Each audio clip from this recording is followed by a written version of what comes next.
The Subcommittee on Capital Markets will come to order. Without objection, the Chair is authorized to declare a recess of the committee at any time. This hearing is entitled Reforming the Proxy Process to Safeguard Investor Interests. Without objection, all members will have 5 legislative days within which to submit extraneous materials to the Chair for inclusion in the record. And I want to ask for a point of personal privilege from the ranking member to recognize one of our staff, one of the minority staff members, if that is okay with you, sir. It would be objectionable to me if we didn't. Well, I do want to take this point of personal privilege and recognize one of our really important staffers whose last day with the committee will be tomorrow after about 4.5 years. Bring him out here. Don't let him hide back there. Is he here? Okay, good. Franklin, I want to recognize Franklin Thornton. Franklin, stand up. All right, Franklin.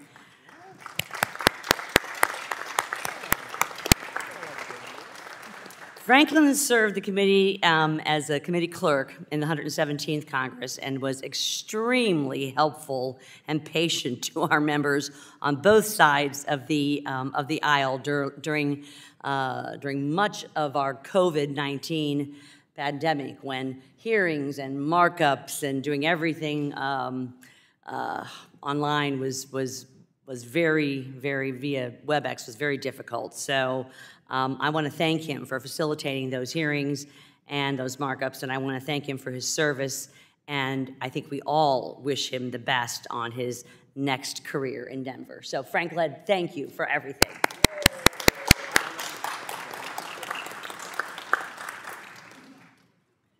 And now we'll move on, and I recognize myself for 4 minutes to give an opening statement.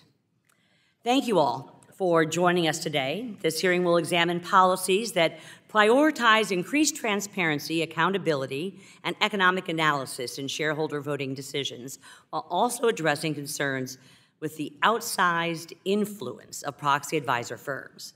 I am greatly concerned with the Biden administration's continued efforts to force non-material environmental, social, and political issues on Americans' companies and investors. Prioritizing these ideologically driven regulations drives up the costs and burdens of participating in the U.S. public markets.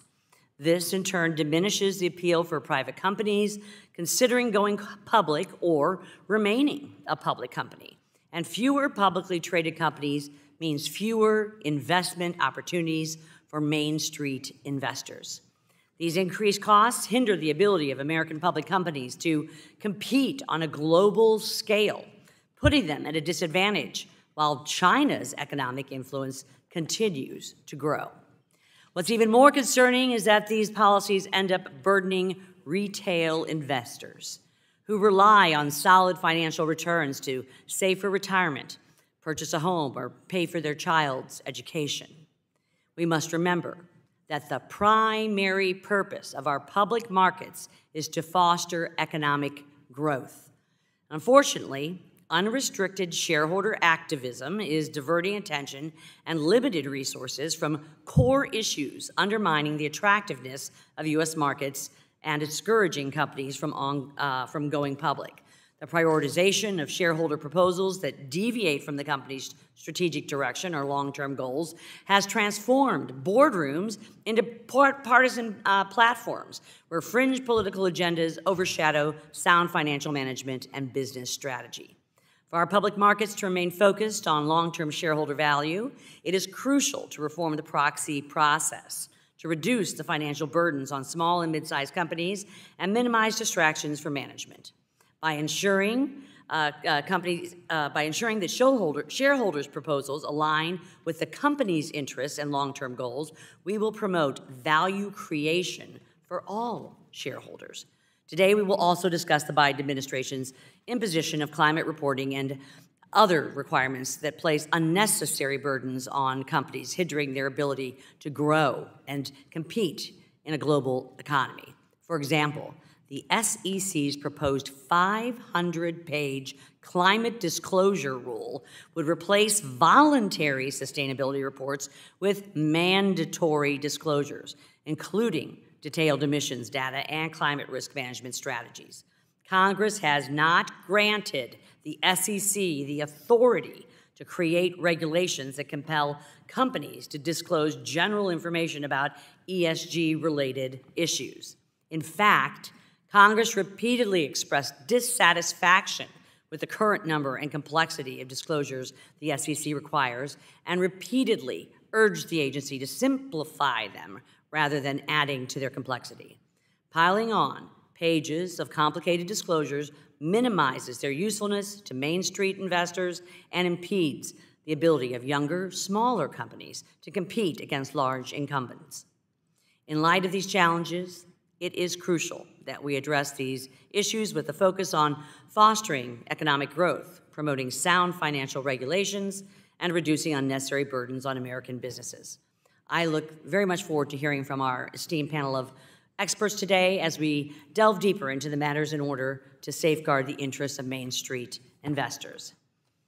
And at this point, the chair would now recognize the ranking member of the Subcommittee on Capital Markets, a gentleman from California, Mr. Sherman, for 4 minutes for an opening statement. And I'd ask unanimous consent that if the ranking member of the full committee isn't here to give her 1 minute, that she can do it after one or all of the witnesses. So ordered. This month we have a series of hearings designed to prevent shareholders from getting the information they want to decide whether to invest and make sure that those shareholders don't affect the behavior of the corporations they own. We prevent investors from making decisions based on any criteria not approved by the governors of Florida and Texas. By depriving them of information, and then this morning's hearing, prevent them from introducing resolutions, and this afternoon, prevent them from getting the advice they need to decide on how to vote on those resolutions. We are told that these considerations are fringe or immaterial, and there are those who say that it is material only if it's 5% of earnings per share. But the Republican witness correctly testified yesterday that what's material, it's what's important to investors. Now, there may be a few unusual investors. Yesterday I posited the idea of someone who only wants to invest in companies whose boardrooms are painted purple. Those folks do not need to be catered to. But where a material portion of the investment community finds something material, it's our job to get them the information and to allow them to affect the corporate behavior of the companies they own. There are at least two groups of investors. The first I call the Ebenezer Scrooge investors, interested only in earnings per share. But even they need information about global warming. They have to decide whether to invest in the Maldives Coconut Plantation Corporation. And they will get an SEC document that details the risk factors in terms of competition. Coconuts might be grown elsewhere. But if you're going to invest in the Maldives Plantation Corporation, you also need information about another risk factor, inundation, because the Maldives are only 4 feet above sea level. So even the Ebenezer Scrooge investment needs information about the effect on global warming and of global warming on earnings per share. Second, we've got the John Denver investors. This is hundreds of billions of dollars of investment capital that cares what the effect of their investment is on our environment. And if we don't provide them with the information they want, many of them will invest in European companies that do provide that information. And third, what I call the John Bolton investors, those who are concerned about the national security impacts of the investments they make. Now, today we're going to focus on the rules for introducing a resolution, and we have the Republican SEC raise that to you have to be an investor of $25,000 worth of shares for a period of 1 year. I might go along with that, but what I can't go along with is they prevent aggregation. Well, what would this mean in the context of running a political campaign? What if we said any contribution of under $2,000 cannot be accepted by a campaign? So if you can run your campaign with only $2,000 and up, fine. But if you have 100 donors who want to give you $20, that doesn't count. Shareholders who invest $1,000, $500 in a corporation, if there's a lot of them, should count just as much as one investor with $25,000 of investment. We're told that the SEC should, in effect, conspire, collude with corporate boards to keep out of the proxy statement resolutions on certain topics. And look at how these topics overlap. One topic is you shouldn't have something that doesn't relate to the company's business, and at least 5% of the business. The other says you shouldn't have a resolution that relates to ordinary business operations. So if it doesn't relate to the company's business, you can't propose it, and if it does relate to the company's business, you can't propose it. Thank God today's SEC is no longer issuing no action letters that, in effect, disempower all shareholders. We're told that this is about cost. It isn't. This hearing is being held for those who think these resolutions might win, and they don't want to give the shareholders a chance. I'll yield back. Gentlemen, time's expired. The chair now recognizes the chairman of the Subcommittee on Oversight and Investigations, the gentleman from Michigan, Mr. Huizinga, for 1 minute for an opening statement. Thank you, Madam Chair, and I appreciate having this hearing today. Last year, ESG shareholder proposals continued their upward trajectory as activist investors continued their assault on the returns of actual retail investors. At the center of this debate are the proxy advisory firms, who in many cases support policies that run counter to their own fiduciary responsibility to maximize returns for investors. Coupled with the recent politicization of the SEC, proxy advisory firms have seized immense power to shift policy, often using a one-size-fits-all framework to promote a liberal social and political agenda. The proxy process is broken. It no longer promotes long-term shareholder value and operates without transparency or accountability and ignores materiality. As the Biden administration continues to focus on implementing costly environmental, social, and political-based regulatory requirements, which have significant ramifications for U.S. public markets, Republicans will promote policies that protect retail investors, maximize returns, and increase financial security. I yield back. Gentleman yields back. The chair now recognizes the ranking member of the full committee, gentlelady from California, Ms. Waters, for 1 minute. Thank you very much, Madam Chair. I'd like to take upon a personal privilege to acknowledge Franklin Thornton, who served our committee as clerk for the past 2 years, including during the difficult months during the pandemic. His patience and professionalism enabled the committee to conduct its business during that time. And for the past few months, he has been serving dutifully on our housing policy team, and I would like to wish him the best in his future endeavors. I thank you. We did the same at the opening. We are all so grateful for Franklin, and we wish him the best as he moves on. Thank you. Thank you very much. Today, Republicans are giving the term investor protection new meaning by pushing legislation that would protect investors from their own ideas. For a party that supposedly values free speech and free market capitalism, they are now trying to muzzle the ability of shareholders to bring forth proposals that can influence the direction of the companies they own. MAGA Republicans would prefer that shareholders only be able to vote on what corporate management wants, completely avoiding any sense of accountability or transparency when it comes to corporate board decision-making. This committee has real work to do when it comes to investor protection, and this paternalistic, disingenuous approach to shareholder rights is not it. I yield back. Gentlelady yields back, and today we now welcome the testimony of Mr. Jonathan Berry. Mr. Berry is the managing partner of Boyd & Gray, LLC. Tim Doyle. Mr. Doyle is a senior policy advisor at the Bipartisan Policy Center and the founder of Doyle Strategies, LLC. Mr. Chris Nettram.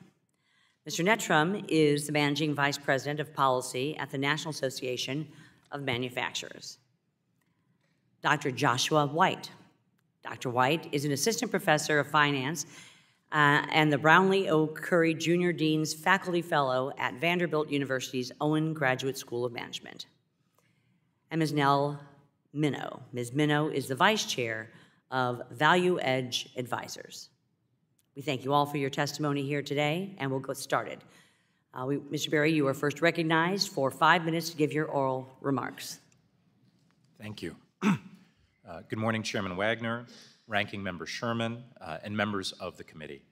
My name is Jonathan Berry, and I'm the managing partner of the law and policy strategy firm Boyd & Gray. I was previously the acting assistant secretary for policy at the U.S. Department of Labor during the Trump administration. I also currently represent the National Center for Public Policy Research and other shareholder clients in litigation against the SEC regarding its shareholder proposal rule, 14A8. While my views on the subject of today's hearing are informed by that work, I do not appear here today on behalf of any client, and the views I present are my own. Politically motivated shareholder proposals are a main entry point by which ESG-focused activists and money managers and advisors influence public companies to adopt their agendas. This process starts with 14A8. Now, the SEC did not invent the shareholder proposal.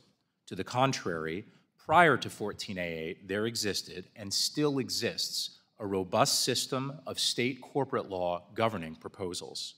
While Exchange Act Section 14A gave the Commission authority to compel disclosures of existing information, Congress left the substantive regulation of stockholder meetings to state law, as was traditional. Rule 14A8 upended this arrangement, first by compelling companies to include shareholder proposals, and over time by contorting the law governing the substance of shareholder proposals in ways far beyond state law. For a time, the SEC permitted the exclusion of social proposals if they also related to the company's ordinary business operations.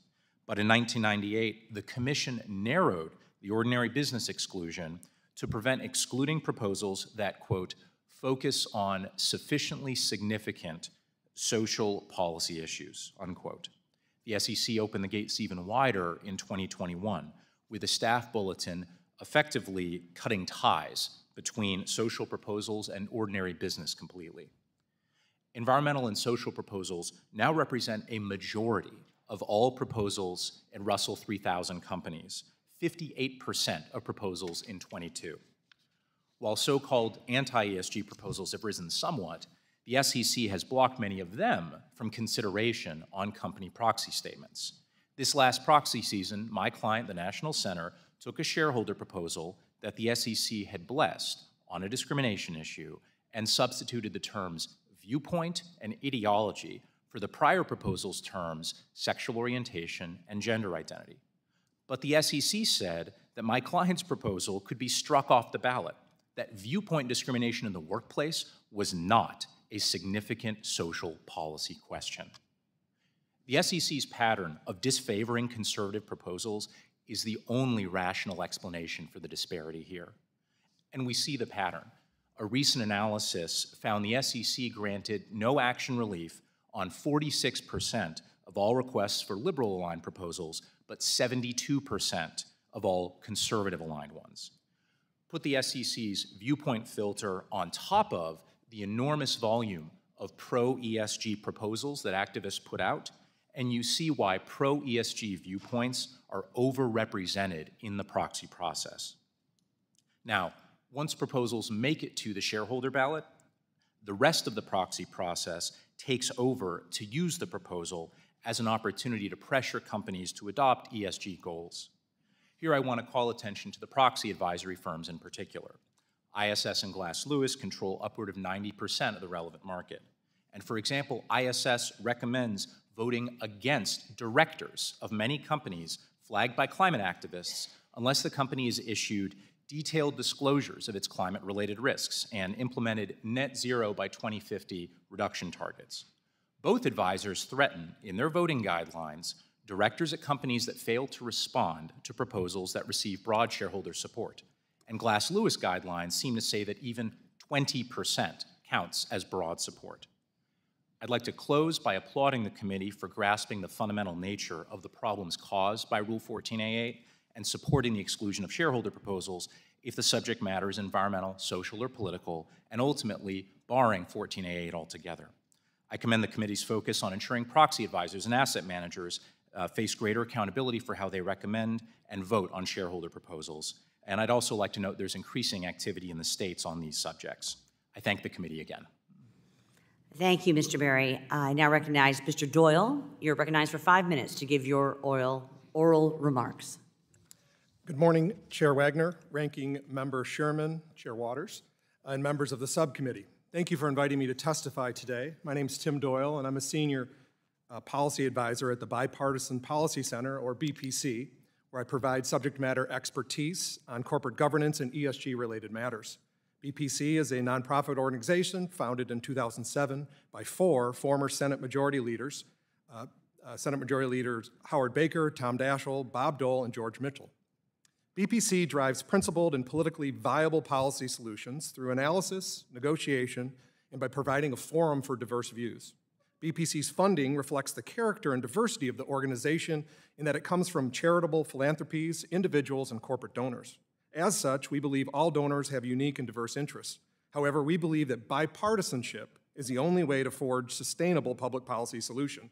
It is with that philosophy that I testify today. BPC has been evaluating and discussing ESG-related issues for a number of years now. We have learned the key to understanding ESG is looking to how one intends to use the ESG data. As a result, the use of the ESG acronym varies widely depending on sector, company, and an individual's perspective. Given the difficulty in fully understanding the breadth of ESG-related topics, the committee should continue to work collaboratively with nonprofits, think tanks, academics, and of course investors and issuers in finding common language when using the term ESG. The ESG debate raises profound questions about the way to deliver returns for investors. The next few years will determine what comprises ESG in the future, or even whether the term has lasting power. Furthermore, given the exponential growth in ESG investment funds and other financially based uses of the term ESG, establishing some consensus around the definition of ESG would greatly improve the capital markets, further protect retail investors, and ultimately encourage more companies to go public. Of course, at the center of ESG, the ESG debate is disclosure. Determining what is disclosed involves numerous factors depending on if it is legislatively mandated, regulatorily required, or individually requested at annual shareholder meetings. My written testimony focuses on the regulatory requirement of disclosure, which historically is used in materiality analysis.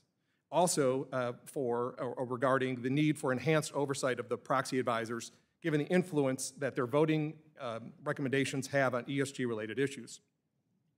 Materiality has been a standard used for determining disclosure at least since the 1976 Supreme Court case TSC Industries. What many don't realize is leading up to the holding in that case was years of litigation involving disclosure. The, quote, reasonable investor standard described in that case was itself a compromise in that it provided analysis to be used so investors would receive enough information to make informed investment decisions, but not so much as to become overwhelmed with an avalanche of data, as the court stated. This standard has stood the test of time, and this committee should strongly consider codifying that decision, if for no other reason to bring some regulatory certainty and disclosure for both investors and issuers. The growth of proxy advisory industry is in some ways an example of a success story. The transition from defined benefit to defined contribution retirement plans resulted in the exponential growth of institutional investors over the last couple of decades. This in turn has created the potential need to vote on thousands of shareholder proposals. It is ultimate, however, that proxy advisors began to have, and some have called, an oversized influence on the proxy process. Ultimately, an indirect and in some cases a direct influence over corporate disclosure and policy. We sometimes forget that the proxy advisors are for-profit entities, and inherent in that is a conflict between their recommendations and their clients. Moreover, one proxy firm in particular even started providing consulting services to the same companies that they were providing recommendations for. In both scenarios, the appearance of impropriety requires enhanced transparency and accountability to protect investors and ensure a strong capital market. Another issue that is regularly raised is that some proxy advisor reports used to make recommendations have errors in them that may well affect voting results on certain proposals. This committee should develop policies that ensure transparency to alleviate the conflicts of interest, to protect investors, and create a framework for issuers to correct errors before proposals are voted on. It is important to mention that many of these issues have had bipartisan support. For example, proxy reform, which has been contemplated by the SEC for more than a decade, has previously had congressional support. There have also been several Republican and Democratic-appointed commissioners on the SEC that have supported reforming the proxy process, including additional oversight of proxy advisory firms. In closing, I truly appreciate the opportunity to share some of what we have learned over the last few years at BPC. Thank you very much. Thank you, Mr. Doyle. Mr. Nettram, you are now recognized for 5 minutes to give your oral remarks. Good morning, Chair Wagner, Ranking Member Sherman, Chair Waters, and members of the subcommittee. My name is Chris Nettram, and I'm the Managing Vice President of Policy at the National Association of Manufacturers. I appreciate the opportunity to testify today on behalf of the NAM's 14,000 members and the 13 million men and women who make things in America. Manufacturing supports local communities across the country, creating well-paying jobs for Americans from all walks of life. Manufacturing pioneers groundbreaking technologies and life-saving innovations. And manufacturing is an economic driver that powers growth here at home and supports American competitiveness on the world stage. Manufacturing is capital intensive, and manufacturers often turn to the public markets to finance investments that create jobs and strengthen communities. The public market allows businesses to access capital, and it lets Americans share in the industry's success. Investments like mutual funds and pension plans help workers save for a child's education, a new home, or a secure retirement. Manufacturers have a fiduciary duty to act in these Main Street investors' financial best interest. Focusing on financial returns helps businesses grow and safeguards investors' retirement security. But in recent years, third parties have hijacked the proxy process to distract companies from this duty.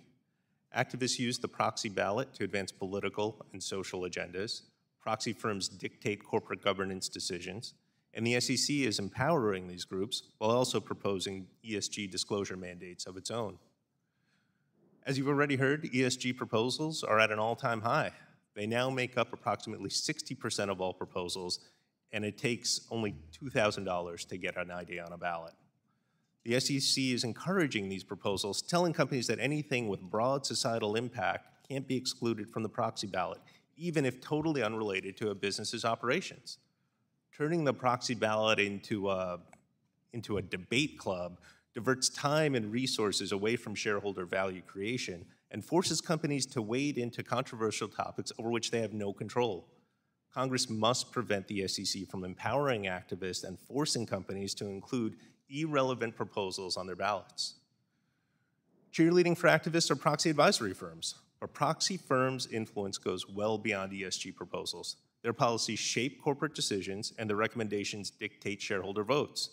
Despite their power, proxy firms operate with minimal regulatory oversight, and the SEC has in fact rescinded the modest protections that were adopted in 2020 to inform and protect investors. This means that the firm's conflicts of interest, errors, and lack of transparency go largely unchecked. Nevertheless, asset managers continue to rely on their services, in many instances even allowing proxy firms to robo-vote on their behalf. In other words, unaccountable, error-prone firms are robo-voting on decisions that affect Americans' retirement savings. Now, I want to take this opportunity to thank Congressman Stahl for his years of leadership on legislation to rein in proxy firms. Manufacturers believe that Congress must act to require the firms to engage with businesses, protect investors from conflicts of interest, enforce anti-fraud standards, and limit robo-voting. Now, not only is the SEC empowering proxy firms and ESG activists, the agency is also undertaking an ESG agenda of its own. New ESG disclosure mandates threaten to increase costs and liability for manufacturers and overwhelm investors with immaterial information. Even small and privately held businesses will feel these effects. That's because many of these new requirements impact supply chains, like the Climate Rules Scope 3 mandate. Investors need material information to make informed investing decisions and grow their retirement savings. Instead, the SEC has proposed far-reaching mandates that won't inform investors, but will harm manufacturers. Congress must limit the SEC's regulatory onslaught and require the agency to focus only on material disclosures. In conclusion, manufacturers believe strongly in the importance of tackling climate change, improving sustainability, and enhancing diversity. Taking a company-specific approach to these issues can support business growth and drive shareholder returns. But politically motivated activists are pursuing inflexible ESG agendas with little regard to their impact on everyday Americans' financial security, and the SEC is increasingly a partner in that effort.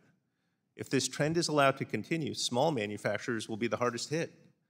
I've spoken to small manufacturers around the country who are deeply concerned about potentially losing public company customers or facing insurmountable regulatory costs because they just can't keep up with ESG. Thank you for the opportunity to testify today, and I look forward to answering your questions. Thank you, Mr. Nettram. Dr. White, you are now recognized for 5 minutes for your oral remarks. Thank you. Chairwoman Wagner, Ranking Member Sherman, Chair Waters, and members of the Subcommittee on Capital Markets, thank you for inviting me today to discuss reforms on the proxy process. I look forward to your questions on this important issue. The House Financial Services Committee is considering several legislative proposals aimed at safeguarding investor interests. These issues are paramount for ordinary investors who put their money into public equities to save for college or retirement. In my written testimony, I discuss what I believe are 3 key challenges running counter to the interests of most investors. First is a dramatic upswing in the volume of non-governance ESG shareholder proposals. Second is the influence of proxy advisory firms on managers and institutional investor behavior. Third is costly SEC mandates to disclose non-material public information that reduces the attractiveness of U.S. capital markets.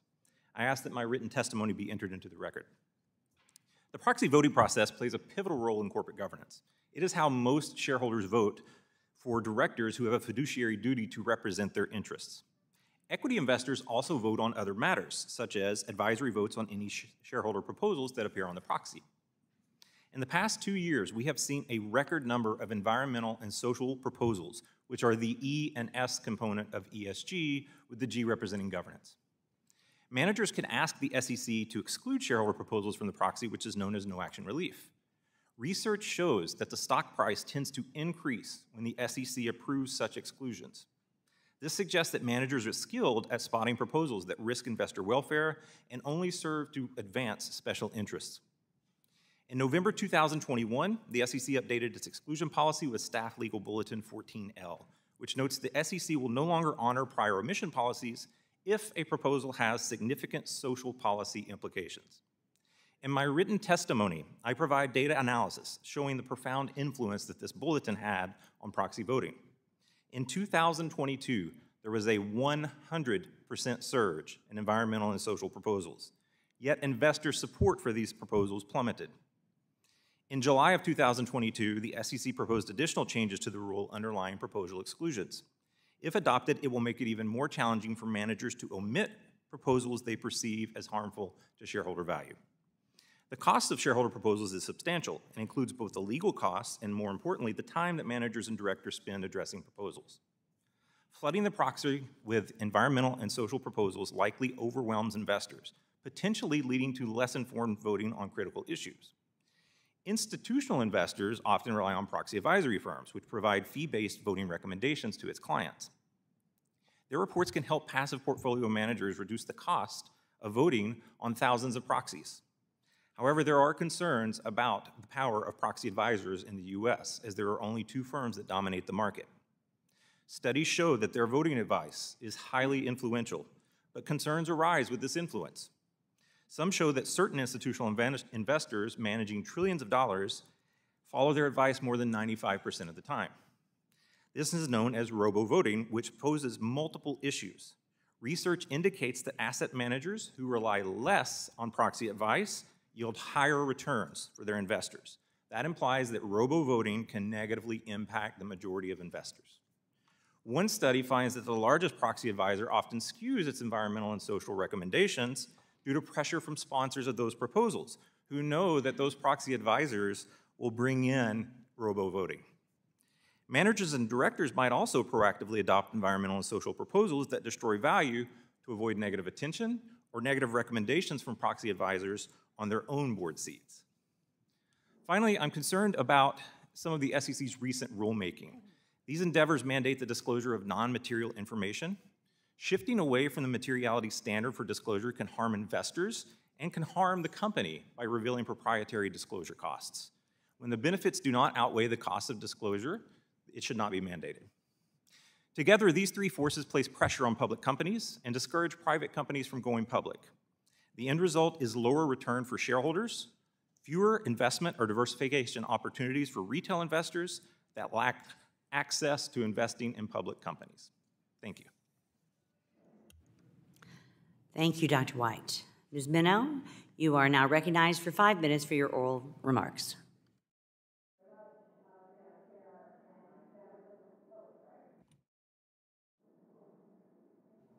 There we go. Thank you very much, Madam Chair and members of the subcommittee for this opportunity to speak to you. I want to associate myself with the opening remarks made by Representative Sherman and Representative Waters and thank them very much for the roundtable they presided over yesterday and recommend that everyone on the committee and the staff take a look at that. You know, many years ago, I was talking to a corporate director who was very unhappy with the vote on a shareholder proposal. And he said, you have to understand, Nell, those are fringe shareholders. And I said, you know, the vote got a 60% vote in favor. That means you're the fringe. We've talked a little bit about what the what is material, and I will tell you, as Representative Sherman said yesterday, the best people to decide what information is material are the investors. So as much as I appreciate the opportunity to speak to you today, I particularly appreciate the opportunity to remind some of the members of this panel, including the National Association of Manufacturers, of how capitalism works. Because capitalism is named for the providers of capital. It is for the shareholders. And as I guess the only person on this panel who has actually filed a shareholder proposal, I can tell you that we've talked a lot about the costs, which I have to say are grossly overestimated by self-reported figures, but not about the benefits. I think it is of tremendous benefit. Do you think that the National Association of Manufacturers would be talking about their recognition of the importance of sustainability if they hadn't heard from their shareholders? I don't think they would. So I've got a few key points. Only a small percentage of companies receive any shareholder proposals. The household name companies get a lot, and many companies get 1 or 2, but the vast majority get none. The average is 1 every 7 years. So it's really not a huge problem. Even 100% vote in favor of a shareholder proposal is not binding. Companies are free to ignore it. It's a wonderful way, a very cost-effective way on both sides for shareholders to raise issues of importance. You know, a lot of these resolutions have been characterized as political. Again, as with material, it's up to the investors to decide what is political and what is material. So if the vote is non-binding, the cost is really very minimal. Limiting shareholder proposals is killing the messenger, one of the very few ways insulated insiders get honest feedback. Now, I've heard a lot of complaints that a small number of individuals are responsible for a large percentage of shareholder proposals, and that is true. But the important figure is the level of support that those proposals get. For example, 20% of the proposals filed by John Chevedden and Ken Steiner received support of more than 50% of shareholders, including a 79% vote at Duke Energy on a proposal that would require a simple majority vote rather than a supermajority for certain matters, a 98% vote at Carlyle, and a 99% vote at American Airlines. So again, these are not fringe shareholders, these are not fringe issues, these are issues of vital importance to a wide and diverse variety of investors, of individuals, of index funds, of pension funds, of all kinds of different funds. So I think that, again, that is how capitalism works. I also want to point out that shareholders are a very modest way to raise concerns at low cost to investors and issuers. If shareholder proposals are limited further, the result will be challenges that are far more expensive and disruptive for everybody. I do want to make, if I may, Madam Chair, a small correction to one of your points, which is that if a company goes private, it makes it not available for investment. In fact, the people I work with, the large pension funds, are huge investors in private equity. And I welcome anyone in the National Association of Manufacturers to go private at a fair price and see how they like dealing with private equity owners. I guarantee you the first thing that'll happen is they'll cut all the salaries. Proxy advisor services are the exemplars of the free market. Nobody has to use their services. There is competition. There is a new anti-ESG proxy advisor that no one has mentioned, run as a side hustle by presidential candidate Vivek Ramaswamy, already being used by one of the large pension funds. There are no barriers to entry. Nobody has to buy it. And if 90% follow the recommendations, that's because 90% of the recommendations are vote for the board of directors, vote for the auditors. When it comes to the other issues, the more controversial issues, in fact, they depart from proxy advisors quite often. Thank you very much, and I will be happy to answer questions. Thank you, Ms. Minow. We'll now turn to member questions, and I recognize myself for 5 minutes for questioning. Dr. White, for more than 80 years, shareholders' engagement has been focused on a company's strategic direction, or perhaps their long-term goals would be a better way of putting it, with an eye on maximizing revenue and increased returns for investors. Recently, there has been an increase in the number of shareholder proposals that have turned boardrooms into partisan battlegrounds, fighting over social agendas instead of focusing on sound financial management and business strategy.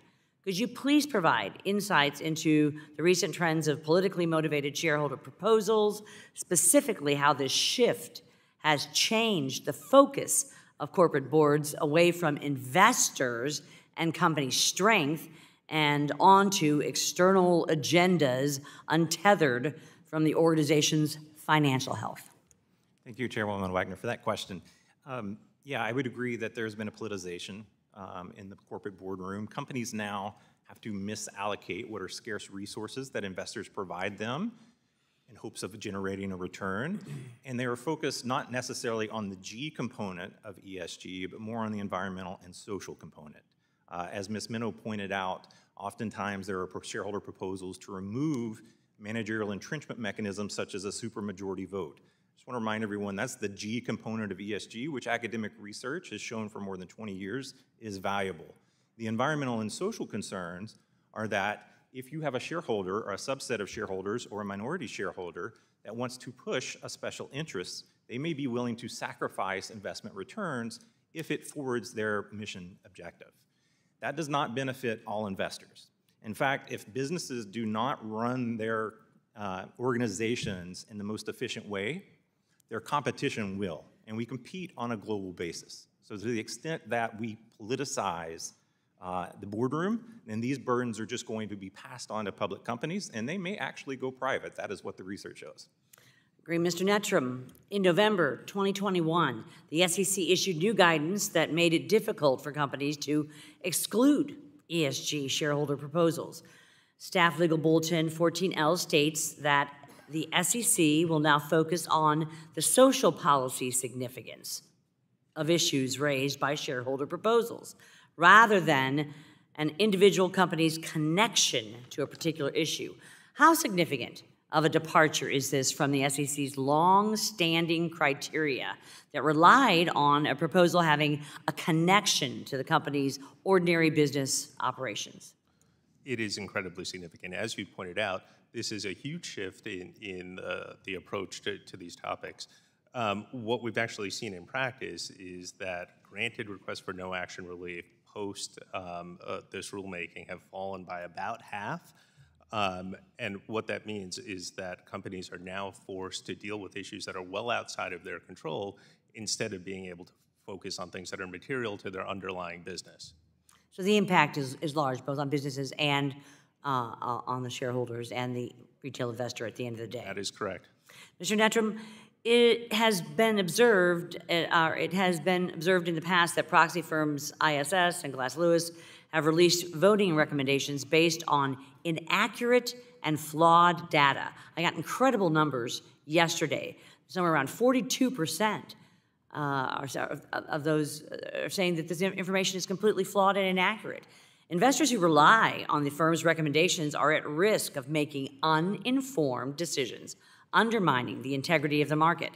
In this context, can companies review proxy firm recommendations and provide feedback to ensure that shareholders can make well-informed decisions when voting?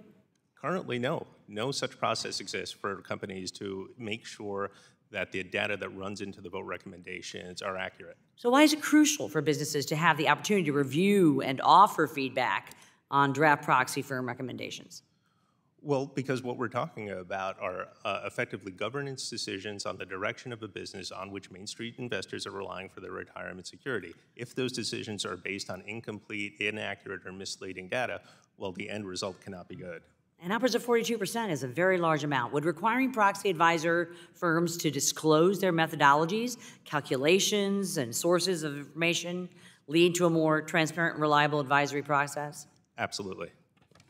Well, the chair now, I thank you, and I will yield back my time, and I recognize the gentlewoman from California, Ms. Waters, who is the ranking member of our full Financial Services Committee. Thank you so much, Madam Chair.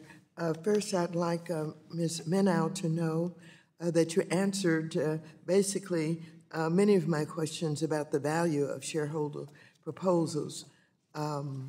And I'd like to just, have you comment further. As I mentioned, for a party that is supposedly pro-free market capitalism and pro-investor freedom, I find it incredibly ironic that Republicans want to limit the ability of the capitalists, shareholders, who are the owners of the companies that power our economy, from proposing initiatives to be voted on at corporate meetings. A key tenet of the Republican Party is that the government shouldn't be able to tell you what you can and can't do, but in the instances of our capital markets, they're trying to do just that. Republicans want to stifle the ordinary investor and their fiduciaries' ability to have a voice in how their investments are managed. Do you have any additional thoughts on that? If so, I'd like to hear them. I appreciate that very much. There have been a lot of improvements over the years in boards of directors. When I first came to work in this field, O.J. Simpson was on 5 boards, and he was on an audit committee of one of them. Boards have become much more engaged, much more qualified. That is all because of shareholder initiatives. That is all because of shareholder proposals. It was not unusual in those early days for a person to serve on 10 boards. Now the average is 2 or 3. So board members are doing a vastly better job because of shareholder proposals. Management entrenchment devices. I'm not here to say anything good about CEO pay except to say it could be worse, and it would be worse without the oversight of shareholders. Again, I just want to emphasize that shareholder proposals are non-binding. Companies can and do ignore the results of a shareholder proposal. And if that means that shareholders vote against the board next year, well, that is how the market responds. But yeah, shareholder proposals have been enormously important. And I mentioned that 20 of John Chevedden's proposals got majority votes. I should also mention another 20 of them were successfully negotiated with the company in a matter that was satisfying to both sides. Thank you. Ms. Menow, could you please discuss more how pension funds that hold public shares engage the companies they own and their ability to engage companies in which they are invested through private funds? As I understand, private funds don't make disclosures neither of their investing practices or policies, nor do they make available information about their underlying portfolio companies. How would pension funds that are large investors into private funds, such as private equity funds or venture capital funds, know whether the value of their investments are fair? How can they engage these private companies if they don't know about the governance or diversity metrics of these companies? Yeah, thank you, Representative Waters. That is what private means. And it has been my experience in working with large institutional investors that they are in very close touch with the managers and the partners of the private equity funds, both in deciding whether to make the investment as they learn about what those strategies are, and also as they themselves engage with their portfolio holdings. So again, that is a very, very market-based look at things. You know, I have to say that I work with money managers. They are the most mathy people in the world. They are the most green eye shade, resolute, forward-looking people in the world. And the idea that of portraying them as sort of flower-strewing hippies who vote on behavior, you know, based on what their wishes are about flowers and bunnies is just not true. So, you know, based on the knowledge that you have about the position that these pension funds are in, perhaps we need some legislation to deal with that. You agree? I would love to see that. Thank you. Thank you, and I yield back. The ranking member yields back. The chair now recognizes the gentleman from Michigan, Mr. Huizenga, who is the chairman of the Subcommittee on Oversight and Investigations, for 5 minutes. Thank you, Madam Chair, and appreciate the panel. Welcome to the alternative universe.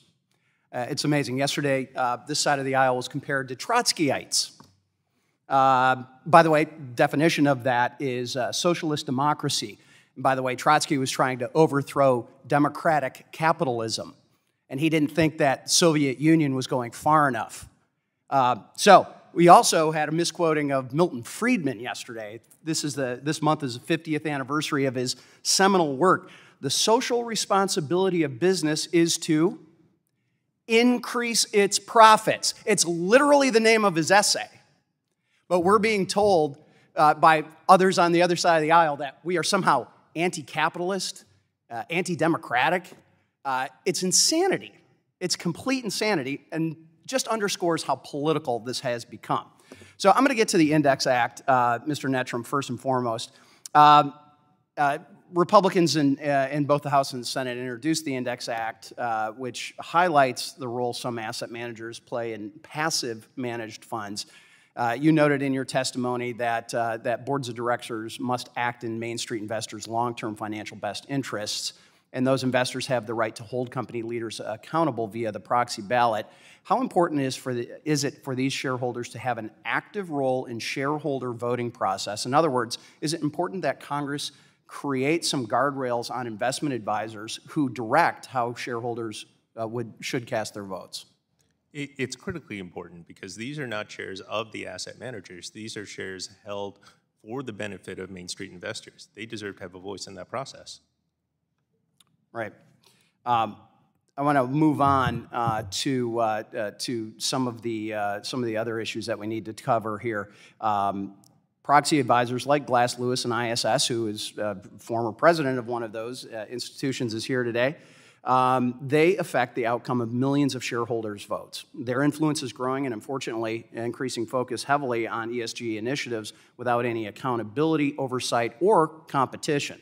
That is why they'll be appearing before my Oversight and Investigations Subcommittee this afternoon. Mr. Berry, your testimony pointed to overlap between the environmental and social agendas of prominent shareholder activists and proxy advisors. How do proxy advisors and shareholder activists arrive at these same priorities? Do they coordinate?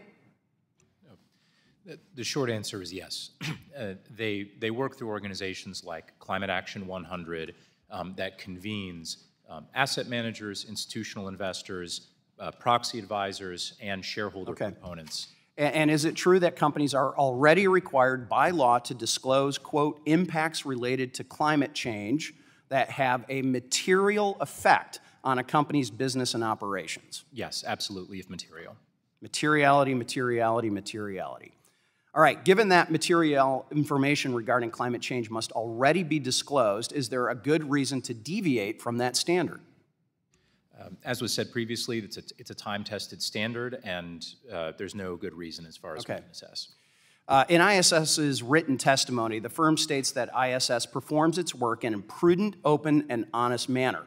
Yet in December of 2022, the head of governance solutions for ISS testified that ISS failed to consult with the Texas Employees Retirement System over new types of shareholder proposals. Mr. Berry, how does this failure like this and others affect the accuracy, reliability, and information provided to those actual shareholders? It can have a huge effect. If there's no feedback, there's no consultation, how can you expect reliability? Okay.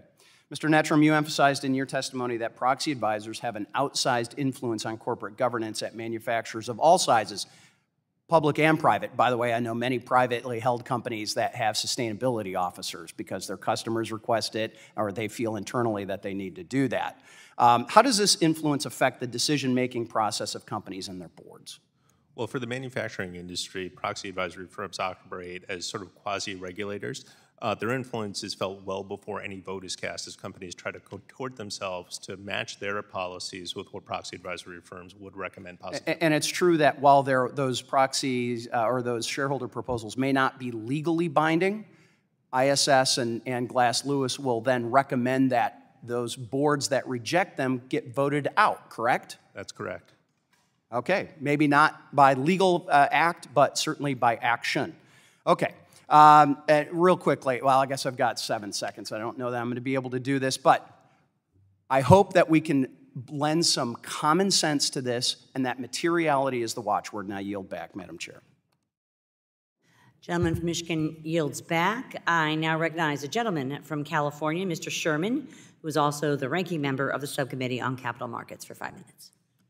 Capitalism is under attack. If by the sweat of your brow and the forbearance of consumption you accumulate capital and you have the courage to invest, these proposals would deprive you of the information that is material to millions and millions of investors. And if you do become a shareholder, the proposals here would prevent the shareholders from affecting the behavior of the company they own. The purpose here is to blind the investors when they make the investment decision and hog-tie them when they try to affect the company's behavior. Today's Republican Party has recently begun this war on capitalism. Without, as I said yesterday, they are of the same mind now with the centuries-long effort of the Socialist Workers' Party of Leon Trotsky. The gentleman from Michigan says that's unfair, and he's right, because it's unfair to Mao Zedong. Because it takes a Eurocentric view of communist thought and fails to give appropriate mention to East Asian communism. Imagine a shareholder resolution that says the company must de-risk from China, decouple from China, and not sell advanced technology to China. Many boards, probably most, would fight hard to block that from the proxy statement, and 2 political parties will help them do that, the Republican Party of the United States and the Communist Party of China. We're told we're supposed to protect retail investors, but we're told that if you have $25,000 to invest, you can propose something, but if 3 people have $10,000 to invest each, they can't. We must have aggregation. We shouldn't just be talking about ESG, ESG, W, and C. The last hearing that I chaired of this subcommittee focused on workforce as part of ESG. And as I've just mentioned, we need resolutions about how companies deal with China, and we need disclosures of the big China risk that so many companies take. Mr. Berry tells us we should rely on states. That's a race to the bottom. Which state needs a few $100 million or even a few $1 million in revenue? They'll allow boards to be entrenched management. I do agree with Mr. Berry that we should allow all flowers to bloom, both red flowers and blue flowers. A lot of people on my side of this issue are not CPAs. I guess I'm the only CPA on our side, and underestimate just how hard it's going to be to really have meaningful ESG disclosures, to ascertain, quantify, tabulate, define, make comparable, and audit numerical information is very difficult to devise that system. We're told that investors who care about ESG are the fringe, and as Ms. Minow points out, they're the winners. Ms. Minow points out the importance of private companies, and we need to require disclosures by multi-billion-dollar companies, even if they're privately held, and not just to the private equity companies that invest. Mr. White puts forward the idea that if you want to be a John Denver investor rather than an Ebony Scrooge investor, you're morally wrong somehow, or you're incompetent. You should be blinded and hogtied, and frankly, I don't agree with that.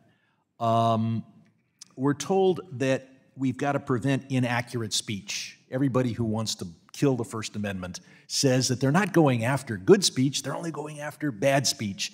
The answer from bad to bad speech is good speech, and we shouldn't be censoring political talk, and we shouldn't be censoring what advisors have to say. Ms. Minow, we're told somehow that there's a big cost involved in these things. I remember when creating the proxy statement was very difficult because you had to set the type. We didn't have computers back then. I was at the financial printing office. But I would assume that printing something is now easy. Tabulating is easy. Isn't most of the cost here the cost of trying to prevent by fighting this with lawyers and prevent the vote from ever being proposed? Yes, that is true. As I said, the costs that they send out are very inflated. Shareholders are limited to 500 words. They can have as many words as they want to respond. They have in-house counsel to respond. In my opinion, it doesn't take more than an hour or two. So they attack it being fringe, and they say it's expensive, and the expense is the money they get to prevent these fringe proposals from winning. Correct. I yield back. Gentleman, time has expired. I now recognize the gentleman from Pennsylvania, Mr. Muser, for 5 minutes. Thank you, Madam Chairwoman, very much. I thank all of our witnesses certainly as well. Proxy voting process is not working to serve the best interests of investors. I think that that's kind of clear when you have 97% of the proxy voting withheld within 2 organizations, which would be alarming to, I think, general investors who probably aren't aware of that and don't engage in proxy voting. As well, the idea that you happen to agree with a particular ideology from these proxy companies, and that's why you're favorable to them, can really head you down a road that, could reverse its course sometime in the future, particularly when laws, regulations, standard practices, laws that have been in effect since 1940, like the Investment Advisors Act of 1940, where there's fiduciary responsibilities, where there's ERISA, where it's very clear for pension funds and whatnot that you're to act in the interests of the investor, not an ideology. And if there is a conflict of interest, it should be disclosed. Little things like that have been followed for decades now. But instead, we have an SEC that has decided to put out a 500-page report that says how, well, we're going to do things a lot differently now, and because we believe in a certain ideology, we're going to force, not recommend, not suggest, not even give tax incentive towards. We're going to force investment companies, and of course, we've seen pushback. I mean, Warren Buffett has called it asinine. I think that's a technical term. Large investment firms, I'll leave their names out, have stated that they're being asked, mandated, required, told to renege on their fiduciary responsibilities. So what are we talking about here, okay? If we want to see these sort of changes, they need to go through an actual legislative body on the federal government we call Congress, right? Not the whims of a few individuals who are temporarily going to be running a particular agency such as the SEC. So anyway, Dr. White, how does the politicization of business management and capital allocation influenced by proxy advisors, let's go back to proxy advisors, impact market confidence and investor trust? Do you think that this breeds trust, this sort of mannerism of voting? Yeah, thanks for the question. So when you think of the word trust, you trust who you're investing your money with, your retirement income, that they're going to vote in your best interest as a shareholder. They have a fiduciary duty to do so. The reality is that asset managers can simply rely on the voting advice of proxy advisors whose interest might not be maximizing shareholder value. If I was rational, I would probably sort on only the votes that they recommend voting against for the board and only the proposals on the E&S side of governance that they recommend voting for. And that leaves out informed voting, and it's why we see asset managers who conduct their own research tend to outperform. So relying on proxy advice can erode that trust that your investment advisor is acting in your interest. Thank you. Mr. Netram, don't you believe, and isn't it true that the information that is now being required by Chair Gensler's ESG disclosure proposals is material? If it's material to a public company's operations, wouldn't it already be obligated to be disclosed? That's absolutely true. That is the core duty of a corporation here, to disclose material risk to their investors so that they can make informed investing decisions. That duty currently exists with or without this proposed rule. Right. So, Mr. Netram, as well, you mentioned Representative Stile earlier and his bill. I don't know if you alluded to the bill. Would you comment on the importance of this legislation? Absolutely. So Congressman Stiles' bill would make sure that proxy firm recommendations proxy firms are actually subject to some level of oversight. Right now, we're in a system where these are the only actors in the financial system that have minimal to no oversight at all. Everybody else, companies, exchanges, asset managers, are subject to fairly significant oversight. Proxy firms so far have been able to escape that, and the Stile bill would bring them into the net. Excellent. Thank you. Madam Chair, I yield back. Gentleman from Pennsylvania yields back. The chair now recognizes the gentleman from Georgia, Mr. Scott, for 5 minutes. Thank you, Chairman. I appreciate that.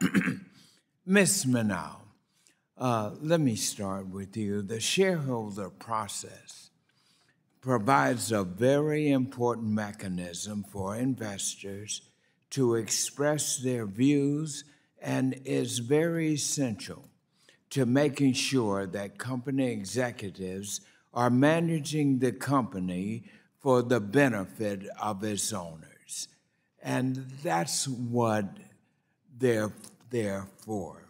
However, I'm very concerned that the SEC's recent proposal to amend Rule 14A8 will create additional uncertainty and encourage the submission of proposals that by proponents whose interests are not aligned with those interests of shareholders who are seeking a return on their investments. For example, this situation. Last month, the SEC Commissioner Mark Uedag raised concerns about the process through which the agency staff decides whether to allow companies to exclude shareholders' proposal from their proxy statements. And Commissioner Uedag cited several figures that showed an 18% increase in the number of shareholder proposals submitted to companies between 2021 and 2023, and a 40% jump in the number of proposals that reached a vote over that same 2-year period. So, my first question to you, Ms. Manow, is first, do you agree with the SEC's Commissioner Uedag that we have seen an increase in shareholders' proposals over the past 2 years? Thank you very much, Congressman. Yes, we have, but as I have noted, a lot of those proposals are withdrawn following successful negotiations with the company. And of course, we've had this new influx of anti-ESG proposals, most of which got single-digit numbers of support and cannot be resubmitted because the system works very well. That's how markets work. And let me ask you this. Would you attribute this increase in part to the updated November 2021 guidance issued by the SEC's Division of Corporation Finance about the application of Rule 14A8 in its decisions of whether to give no action relief to companies that seek to avoid shareholders' proposal being voted on? My understanding is that that ruling is a return to earlier guidance. During the Trump administration, a lot of tightening of those rules occurred, and I think that the general feeling of the investor community is a preference for the earlier approach. And in your experience, do you know of any shareholder proposal that led to a negative change or a deterioration of a company? Thank you for that question. As I noted, even 100% vote in favor can be ignored by the company, and so that has not happened. Thank you very much. Thank you. I yield back. Gentleman from Georgia yields back. The chair now recognizes the gentleman from Arkansas, Mr. Hill, the chairman of the Subcommittee on Digital Assets, for 5 minutes. Thank you, Chairwoman. Appreciate this hearing. Glad to have our panel with us. Nell, it's nice to see you again. I saw on your resume how long you've been working on these issues, and I think I can beat you by 2 years, but we've known each other a long time, and you've been a real voice in the corporate governance arena. You know, with that said, I have to say I share, I don't know if I share David Scott's concerns or not, but I'll share his raising SEC Rule 14A8, and I'm not convinced that, as pro-offered, that we're going back quite to things that were before the Trump administration's changes. You know, we had a great hearing yesterday, and we just heard a lot of concerns about this. And in my view, between the staff legal bulletins, 14I and J and K, replacing with this 14L, it's a problem. I think it really politicizes the proxy process. And my friends on the other side of the aisle might be talking about, you know, great progressive ideas and things of that nature, and I don't think they should met with, you know, conservative responses. I mean, it's a law of physics here. A force of equal might will be met by another one opposing it, and that's not what the proxy process is for. And in addition to opening up to these social things, which is not relevant, it also it disconnects it from the individual company responsibility. And that's a big difference that usually doesn't get mentioned. So it makes it, as I say, much easier for politically motivated people to weigh into this situation. You take the wokest company on the planet, you pick it, Apple, Google, they reject every one of these social impact type statements. The management, the board recommends it because it's not relevant to the mission. And so I think we need to go back to the future and be focused more about who's on the board? Are they competent? Compensation committees? Are they independent? Are they implementing the strategy? Are they developing a good quality return for shareholders and get out of all this, this madness? So, Mr. Neitram, let me start with you. Companies are facing more and more detailed ESG and political proposals that are intended to interfere or could be considered to be interfering with regular business operations. And then, as I say, 14L removes that, as I noted, that long-standing commitment directly to the individual business by the way it's phrased. So how does this proposal process change when the SEC limits no action release under 14A8, as Mr. Scott noted? Thank you for the question, Congressman. Well, effectively what it does is that it gives activists a roadmap to engage in real micromanagement of the company. As you noted, part of what we need to do here is to support companies taking risks and innovating and delivering returns to investors. And, you know, part of that is on the company itself. The company has a duty to respond to the marketplace. If a company isn't responding to the marketplace for the demands that they need, where the marketplace trusts them to act and build their business, that company will wither and die. So taking the activists and the roadmap out of it will allow companies to flourish. Dr. White, when you look at these 14A8 proposals, it seems like it tips the scale to special interest proponents on either side of the political spectrum. Would this increase litigation risk for companies, and what other potential impacts might it have on corporate governance? Yeah, thank you for that question, Congressman. It would certainly continue to tip the increase towards special interest groups. You know, when we saw with 14L, which is a staff opinion, not something that receives commentary like proposed rulemaking at the commission, we saw an increase in the SEC's disagreement for no action relief requests by more than 50%. And so we can expect that to continue with the new Rule 14A proposals that came out in July 2022. The SEC added language that says you cannot address, even if you address the same subject matter and the same objective, if it is addressed through a different means, it's not a reason for duplicative exclusion. So one could easily imagine 4 or 5 activists getting together and slightly tweaking the version of their proposal and having 5 proposals on the same topic appear on the proxy. Yeah, I just think that goes against the whole, we have so many rules against not doing that with owning the stock, and yet we're going to try to manipulate the process through the proxy. It doesn't sound like a good idea. Nell, we've been around each other a long time on passively managed funds. Now, that was an innovation when we were in the business together. Now it dominates the market. Do you think that a passively managed ETF proxy should just default to vote with management as a fiduciary in that capacity, except maybe in the case of M&A? No, I don't. As we said before, the proxy advisors, over 90% of their recommendations. Not the proxy advisors. I understand that. Respond to me off the dais. My time's expired. It's not about the proxy advisors. It's about what the managers are doing. Yield back. Gentleman from Arkansas's time has expired, and the chair now recognizes the gentleman from California, Mr. Vargas, for 5 minutes.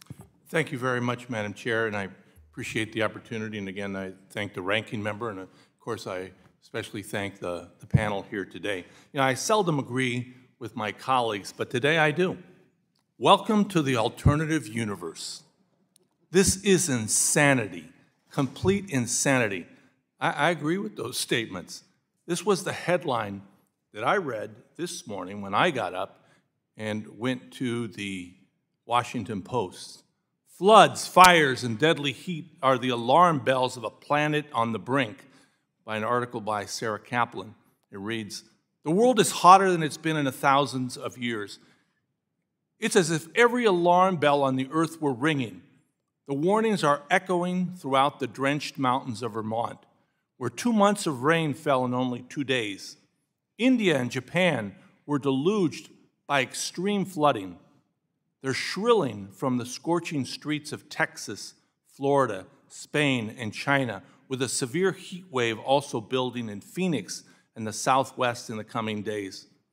They're burbling up from the oceans where temperatures have surged to levels considered beyond extreme. And they're showing up in unprecedented, still burning wildfires in Canada that have sent plumes of dangerous smoke into the United States. Scientists say there's no question that this cacophony was caused by climate change, or that it will continue to intensify as the planet warms. Research shows that human greenhouse gas emissions, particularly from burning fossil fuels, have raised the Earth's temperature by 1.2 degrees. It goes on to explain. This is insanity. When we're trying to take away the rights of shareholders to know about these climate disasters, and we're doing it in the name of shareholder rights. I mean, this reminds me of the quote from Peter Arnett back in the Vietnam era, who said, "It became necessary to destroy the town to save it." It's often misquoted as we had to kill them to save them. I mean, this is what we're trying to do to the shareholders here. I mean, this is exactly what we're attempting to do. This is insanity. Shareholders want to know about this. Investors want to know about this. Their long-term profitability. I mean, am I wrong about this? Is this fringe? I thank you very much, Congressman. I appreciate that. And it allows me to mention that what we're seeing in these large institutional investors is a portfolio-wide approach. And that is, I think, a much better approach for sustainable long-term wealth creation than trying to do stock picking. You're 100% right. These issues that you're talking about affect every company in America. The information that we're asking for, it's no secret that it's the fossil fuel industry that is against these questions.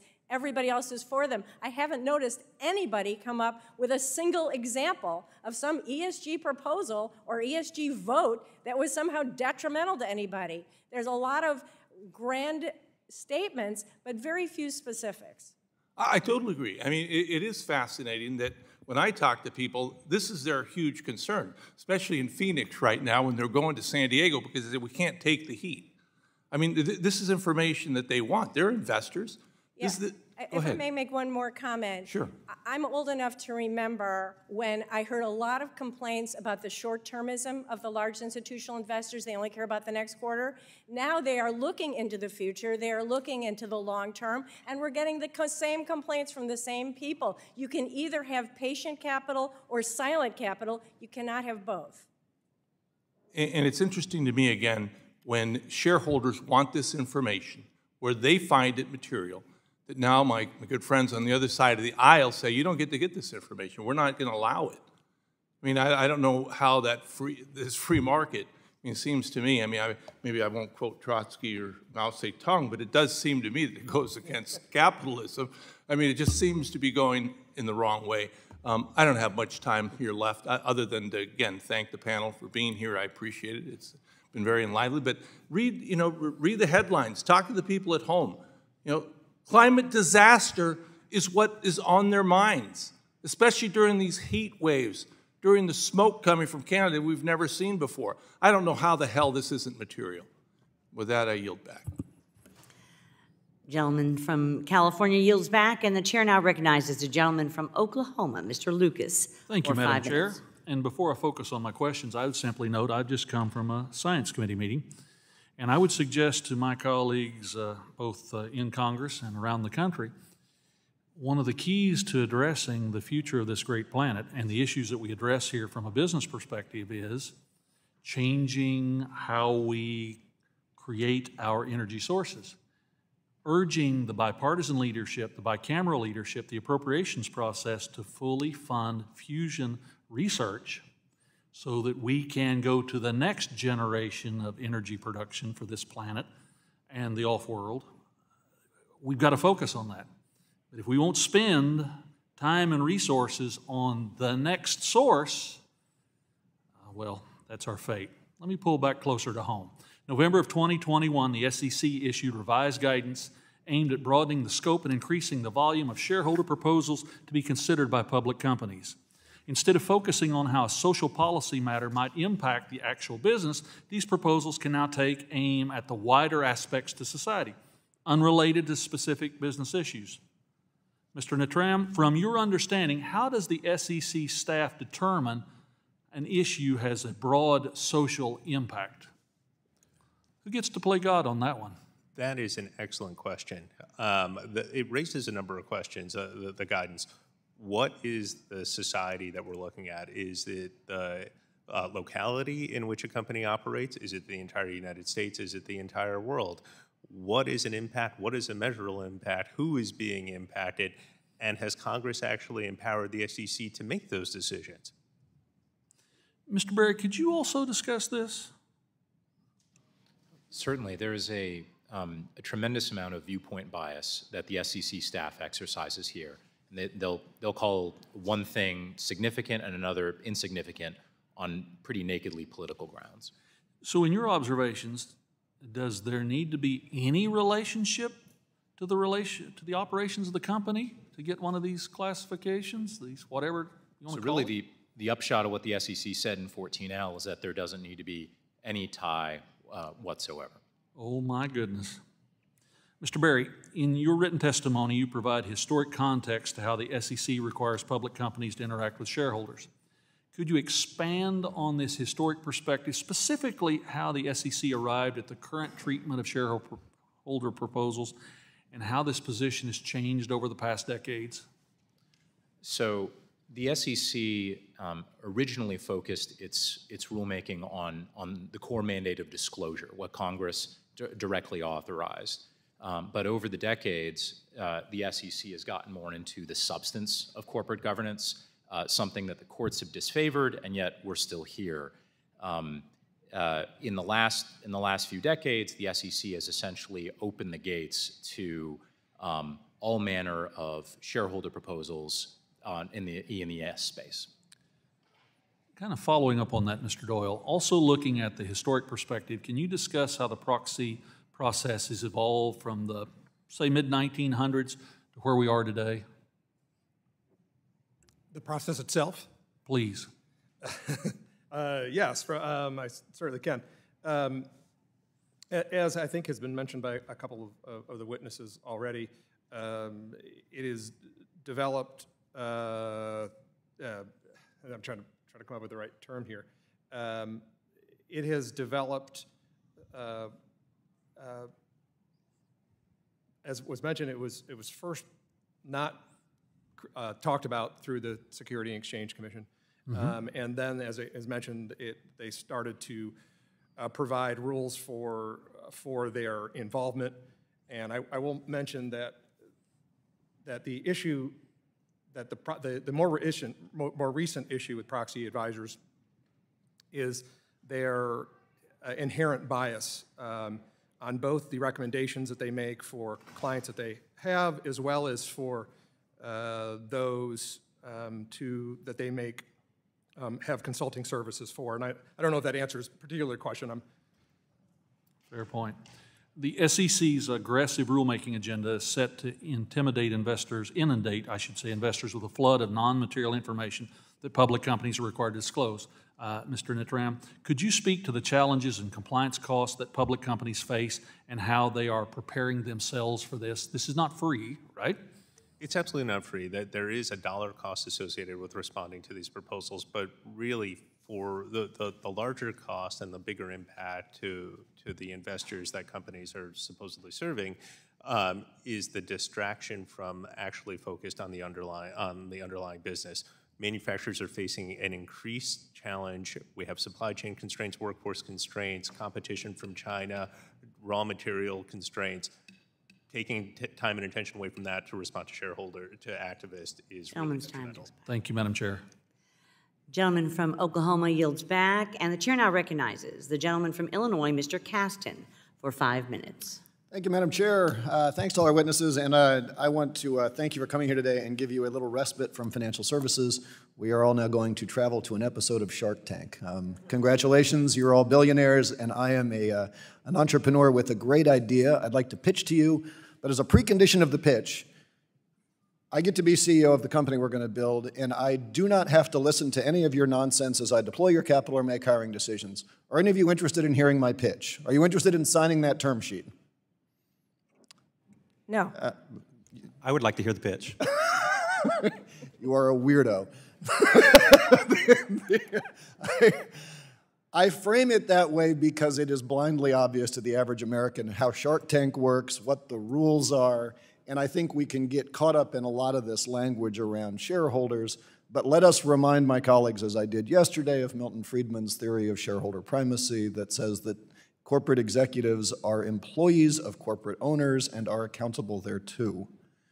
If you want to know what happens, if you can ignore the interests of shareholders, if you can get money and not have to be accountable to them, I would remind our colleagues of the hearing not that long ago with John Ray and the FTX bankruptcy, and let's ask Sequoia and Citadel what they thought about signing term sheets where they had no authority to impact how capital was spent.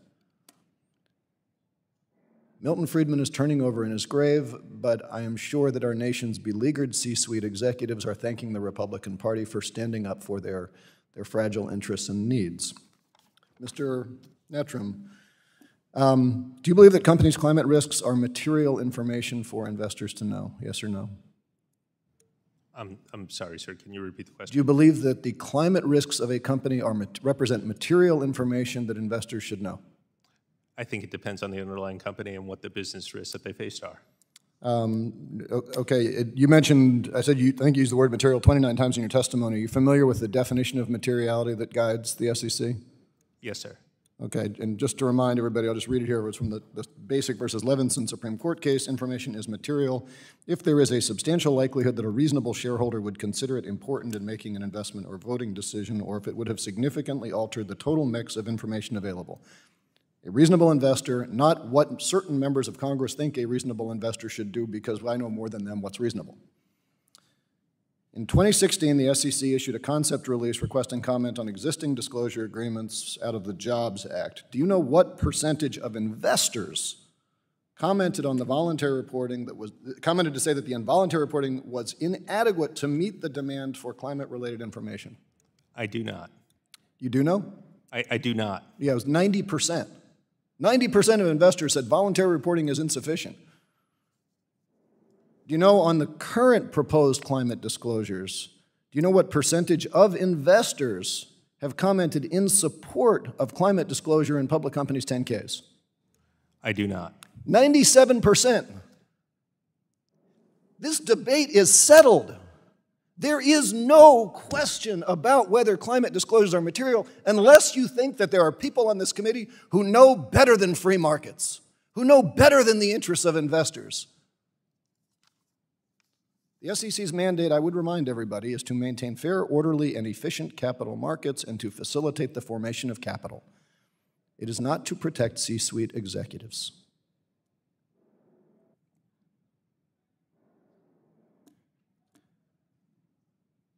We are here to protect capital markets.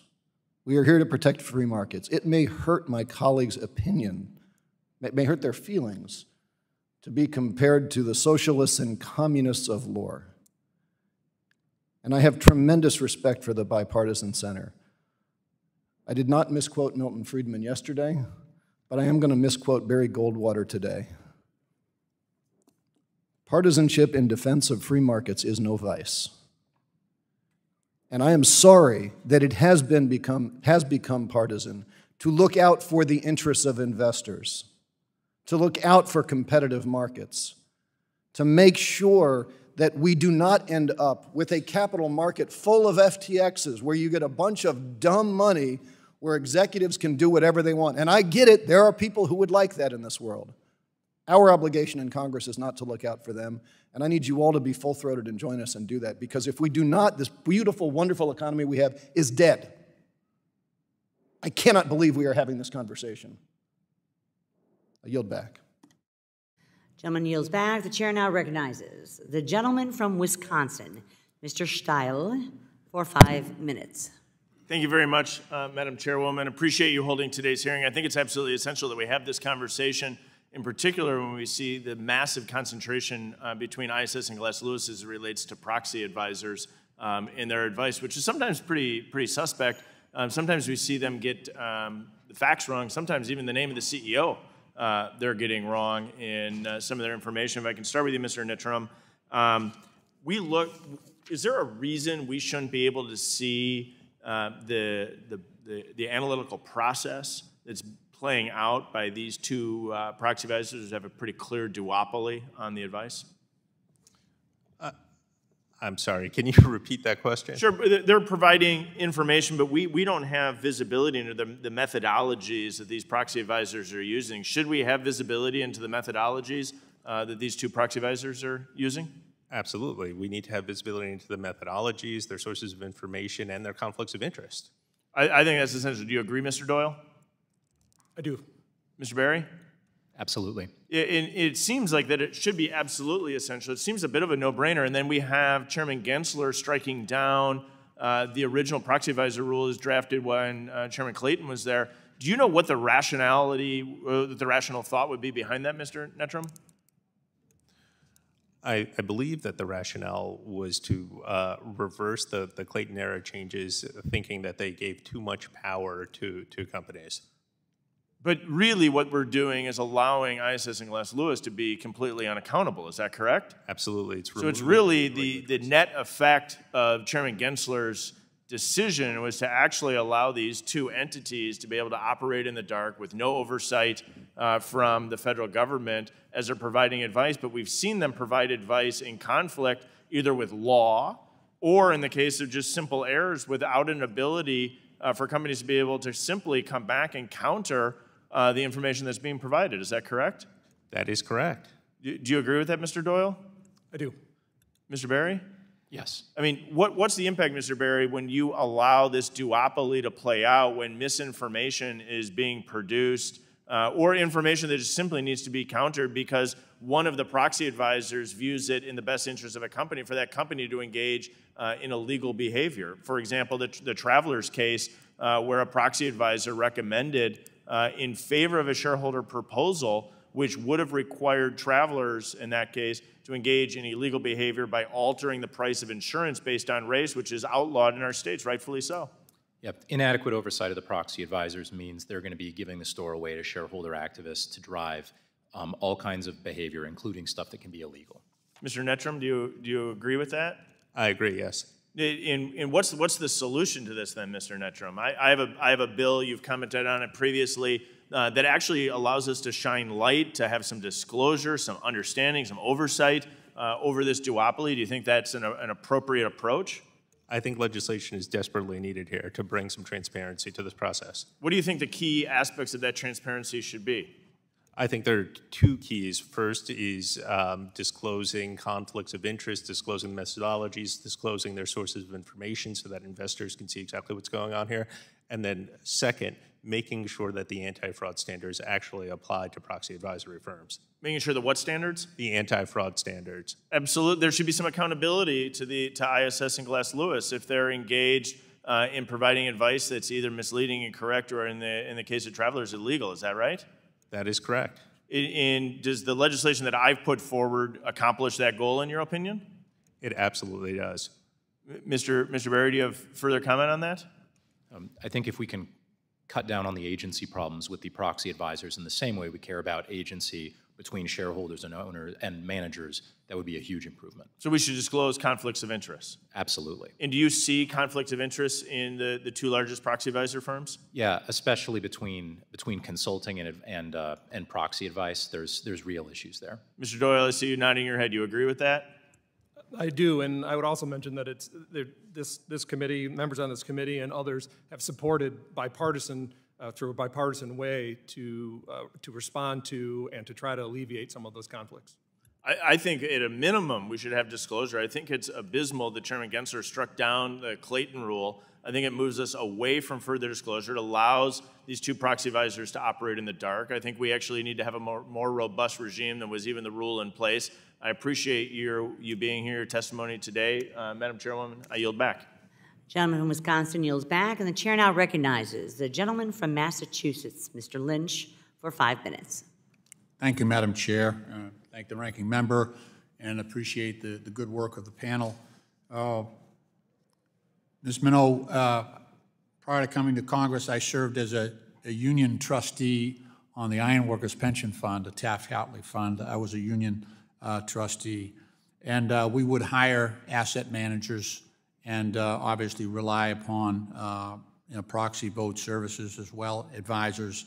And I have to say that as a union trustee, if a fund manager or an asset manager and proxy advisors ever voted against the interests of the ironworkers and the participants of that fund, they would be former fund managers, former asset managers, former advisors. So is there not, I mean, some are painting this as a system with no accountability and that it's a couple of activists that are directing the votes here.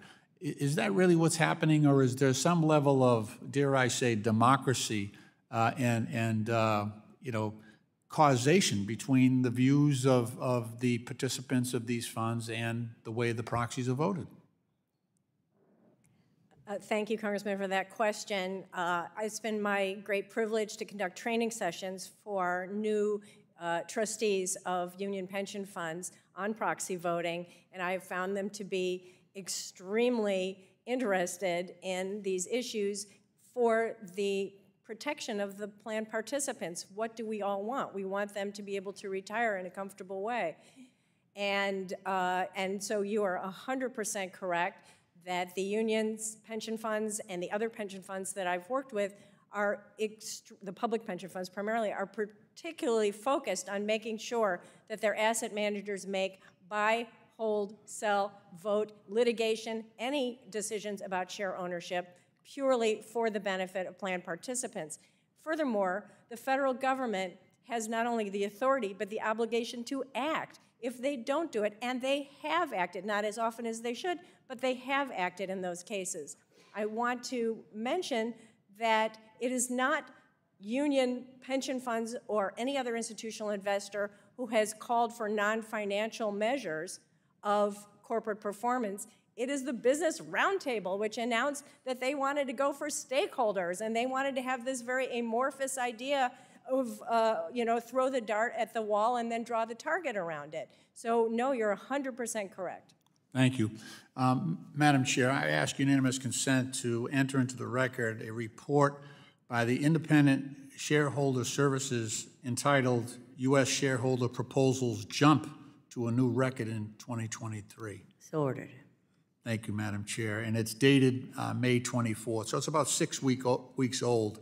But in the takeaway section, it says that the volume of shareholder proposals has indeed jumped 14% between January 1st through May 31st, 2023. But it says, interestingly, it says this increase is being driven by a new wave of anti-ESG sentiment fueling a record number of shareholder proposals. So this, you're right, there's a spike in proposals, but it's from anti-ESG people that are offering these shareholder proposals. And I have to admit, it looks a lot like democracy, right, Ms. Meno? So you've got people that are arguing, protect, the earth from, climate change, and then you got people that are saying we don't believe in that and don't invest along with those ideas. That's sort of the position we're in, right? So we represent, close to 800,000 people apiece, and if we don't listen to them, they will make changes in leadership. So isn't this a lot like democracy? It is exactly like democracy, and as I noted, the anti-ESG proposals, most of them failed to get enough to pass the threshold to be reintroduced. So that shows that the market works, democracy works. One thing I love to tell members of Congress is that even one vote is enough to elect a corporate director. So if 99% of the shareholders vote against. So I will give you all shareholder proposals. I will get rid of shareholder proposals entirely if shareholders can vote out boards of directors. If you need 50% in order to serve on the board, then let the shareholders send the message that way. In the meantime, shareholder proposals are a very modest, low-cost way for them to raise the issues they care about. Thank you. Madam Chair, I yield back. Gentleman from Massachusetts yields back, and the gentleman is from New York. Mr. Garbarino is now recognized for 5 minutes. Thank you, Madam Chair. Thank you so much for holding this hearing, and thanks to the witnesses for being here today. Mr. Berry, we're pleased to hear that those across the aisle are concerned with shareholder democracy.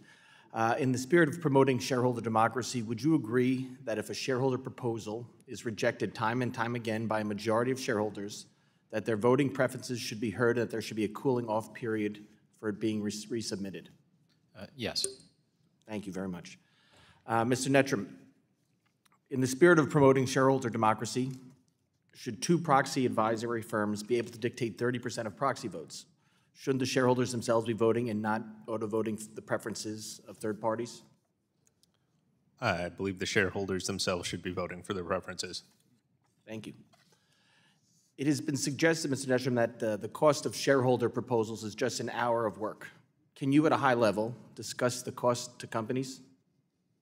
Sure. The real cost of the companies lies on the time and attention that executives are diverting from the operation of the underlying business.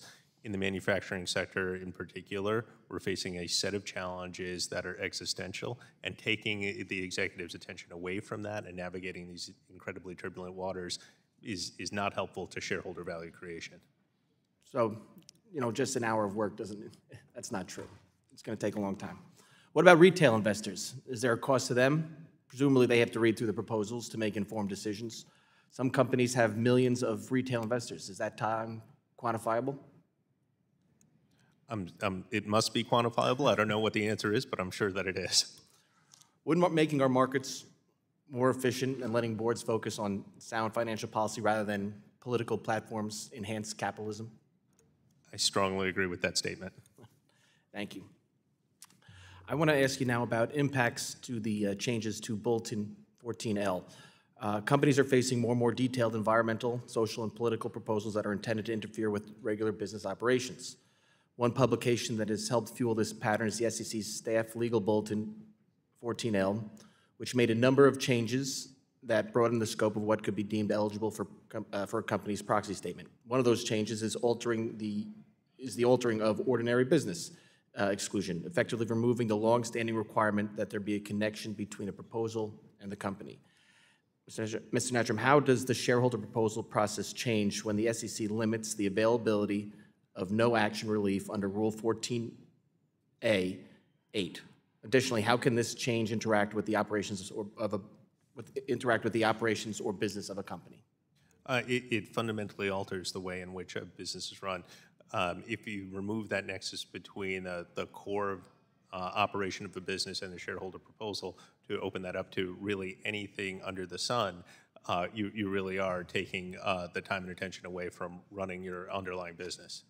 So, yeah, so you said you could open anything up under the sun, which means it could allow shareholders to influence more of the day-to-day operations of a company, right?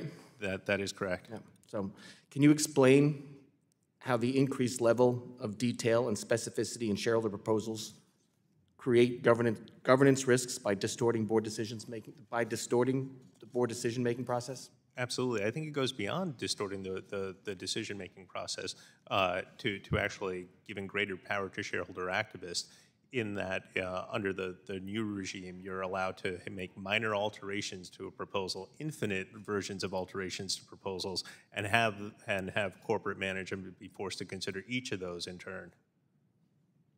Is there any way to reform Rule 14A8 to combat the submission and resubmission of non-germane shareholder proposals? Yes, I think we need to go back to actually ensuring that proposals that are germane to the underlying business are the focus. Dr. White, the SEC's proposed amendments to Rule 14A8 would tip the scales in favor of a small group of like-minded shareholders whose objectives may not be aligned with the objectives of Main Street investors or the best interests of the company and shareholders. Can you discuss the SEC's proposed amendments? Yeah, and the potential impact they will have on the public markets? Thank you for that question. So yes, there were 3 proposed amendments. One was the substantial implementation exclusion, and it says that if you have already substantially implemented the subject matter with the same objective and the same means, then you can exclude it. The new rules would require that you prove that in order to achieve that exclusion. The duplication exclusion, if there's duplicate proposals, I'd mentioned earlier, if you have 2 or 3 activist shareholders that want to achieve the same objective, they can propose 2 or 3 different means, and it can appear on the proxy. And for example, Amazon had 18 shareholder proposals on its proxy this year. If these rules were to move forward, it would make it even harder to remove. I ran out of time. Thank you, Madam Chair. I yield back. Gentleman from New York yields back, and the chair now recognizes the gentleman from New York, Mr. Meeks, for 5 minutes. Thank you, Madam Chair. Let me ask you, Ms. Manow, do proxy firms proactively push ESG-related information out to the investors, or is it customary for investors to ask for ESG-related information about a company as part of their established proxy voting policies? Thank you for that question. There is a variety. The clients have different relationships with ISS, and you have some in each of those categories. But I was one of the co-founders of ISS, so I can tell you that ISS began because all of a sudden there were complicated issues on proxies. Before that, it was all very routine. Vote for the directors, vote for the auditor, go home. But all of a sudden, there were complex issues that had to do with CEO pay, that had to do with management entrenchment. And so when the proxy advisors began, they started addressing those issues. Some will go to ISS and say, here are our policies, please vote according to our policies. Some will say, we will look at your advice and we will evaluate it and decide what we agree with and what we don't agree with. And so different clients have different kinds of relationships with ISS. So,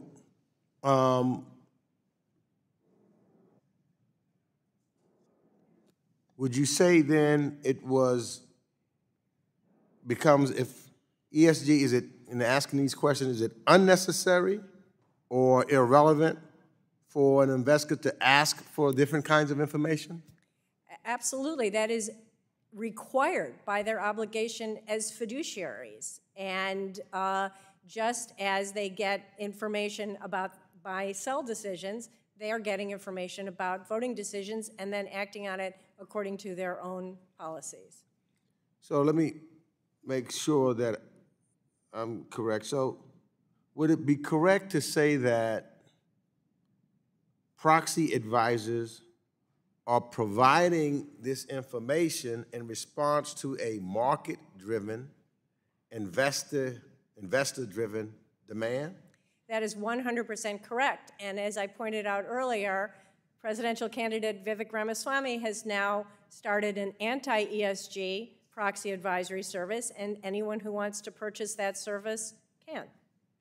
So when we look at our capital market systems, which I believe to be the envy of the world, everyone looks at it, this is the envy of the world, it seems that for it to work best, we would want our institutional investors to have access to independent analysis provided by proxy advisors or any other source of their choosing to enable them to make the most informed decisions possible.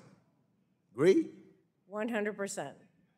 So why in the world do you believe that my colleagues on the other side of the aisle want to stifle this access? They want to kill the messenger, and that's the opposite of what capitalism and efficient market theory is about. Kill the messenger. I don't understand that. I listened to my other colleagues when they were asking their questions. We are in some weird times here. What about, let me ask this, Ms. Minow. Shareholder proposals are helping to raise industry standards for the diversity of corporate boards and C-suites. Do you believe this is an effective way for shareholders to signal that they care about the diversity of a company's board or C-suite? I really want to emphasize your use of the word signal because it is exactly appropriate. This is an area where shareholders are communicating. They are not forcing anybody to do anything. You know, it strikes me that we literally pay these executives the big bucks so that their knees don't get weak when someone criticizes them. And so can you share examples from your work where shareholder proposals have led to positive changes or improvements within the companies? Absolutely. They have led to boards being far more engaged and effective and qualified. They have led to the end of many entrenching devices that made companies less accountable. And they have led to, as I said before, I'm not saying anything good about CEO pay. I'm just going to say it would be a lot worse if it were not for shareholder input. So I think they've led to some very important changes and better disclosure, more accountability. And again, that's what markets are all about. Thank you. My time has expired. I yield back. Gentleman from New York yields back, and the chair now recognizes yet another gentleman from New York, Mr. Lawler, for 5 minutes. Thank you, Madam Chair. Like many of my colleagues here today, I have serious concerns about the potential consequences of focusing on costly non-material environmental, social, and political issues at the expense of sound financial policies. What we're seeing in this press from both government regulation and shareholder activism driving up the costs and burdens associated with participating in the United States public markets, and it detracts from companies being able to raise capital and foster economic growth. Instead of focusing on running their businesses, we see companies having to spend their time and resources addressing politically motivated proposals that don't have anything to do with the company's strategic direction or long-term goals. My home state of New York has been at the forefront of promoting ESG policies. Back in 2019, New York State Comptroller Tom DiNapoli released guidelines on how the Common Retirement Fund would begin to pursue ESG goals with a new climate action plan, for instance. We've seen the Common Retirement Fund repeatedly filing shareholder proposals and pressing public companies to adopt these policies. This is not just some random shareholder. This is an elected official using his perch to drive companies to make decisions. That is not democracy. Not even close. Over the past years, this fund alone has filed hundreds of proposals, and many companies have chosen just to settle and cut a deal, leading more reports and disclosures and diverted resources. Now, this is the same pension fund, by the way, that just announced a negative return of 4.1% for the state fiscal year that just ended. Bang up job. Doing real good by the taxpayers. Because, by the way, in New York, the taxpayers are on the hook when we don't meet our requirements. Several pension funds in New York City are actually even now facing lawsuits alleging that they have breached their fiduciary duty. Yeah, this is really working out great. Good policies. Now, we've seen a lot of examples recently, and I hear it from my constituents. People want corporations to leave politics at home and focus on the underlying purpose at hand of running their businesses, selling their products, and delivering a return for their investors. Stay the hell out of politics. Leave it to Congress. Leave it to state legislatures. There's plenty of politics around here at all times. The American people are so tired of politics consuming everything, from the media to corporate America to education. It's pathetic. And it is creating a challenge across the board. Mr. Berry, do you agree that politics and social policy should be made in Congress and state legislatures and not in corporate boardrooms? This is what Congress and legislatures are for, Congressman. I agree. Mr. Natram, shareholders who submit proposals, especially on environmental and social topics, often argue that these proposals serve the long-term economic interests of companies and shareholders. Could you respond to this claim? I would say that the long-term economic interests of shareholders are best focused, are best served when companies focus on their underlying business itself.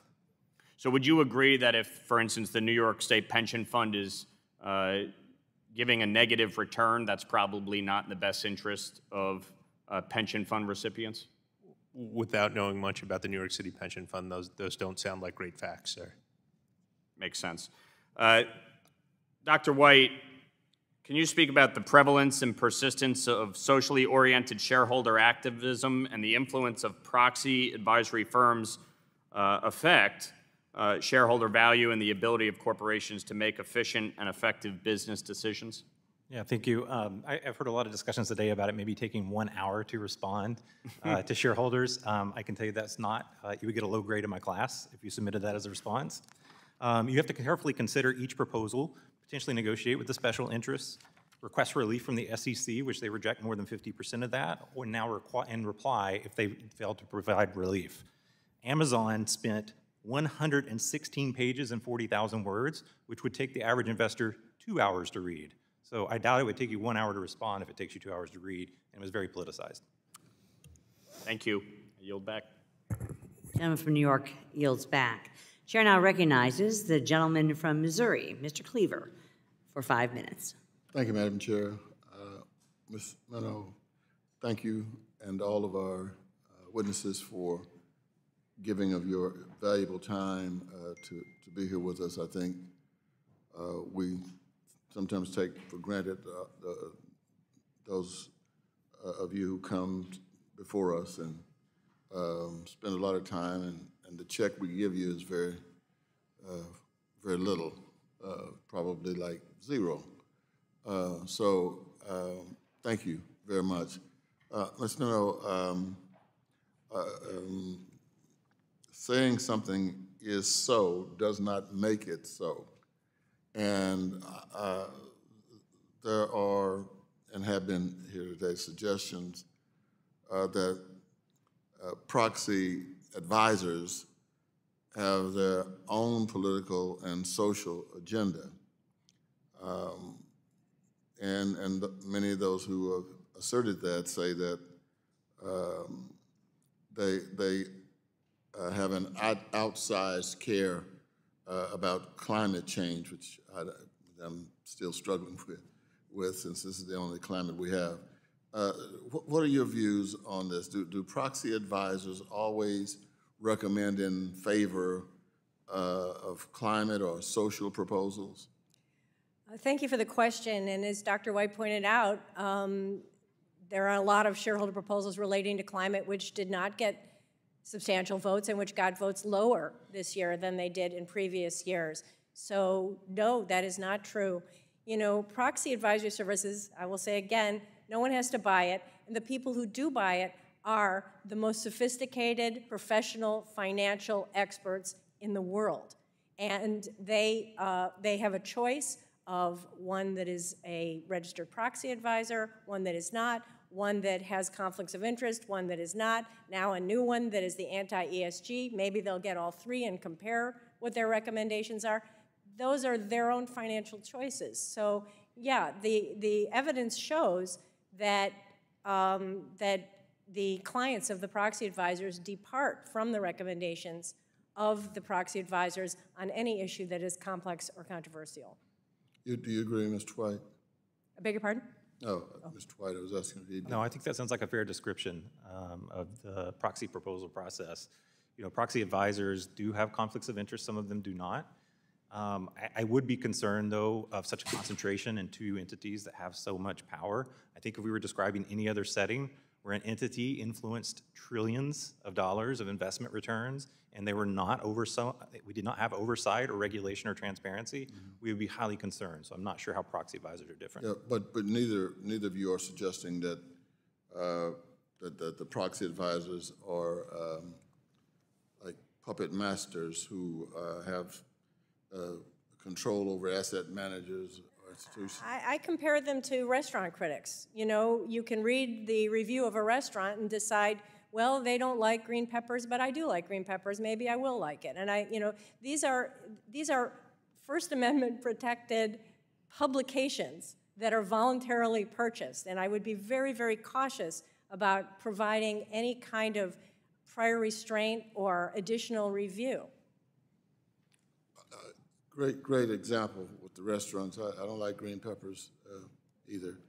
Madam Chair, I yield back. Gentleman from Missouri yields back. The chair now recognizes the gentleman from Iowa, Mr. Nunn, for 5 minutes. Thank you very much, Madam Chair, to the ranking member. I appreciate it, and thank you very much for the panel being here today. I want to talk a little bit to our witnesses who are shedding light on this, I think, very important topic. People in my district, Iowa's 3rd, elected me to serve their best interests, not that of any political party or agenda or social agenda that's being set forward.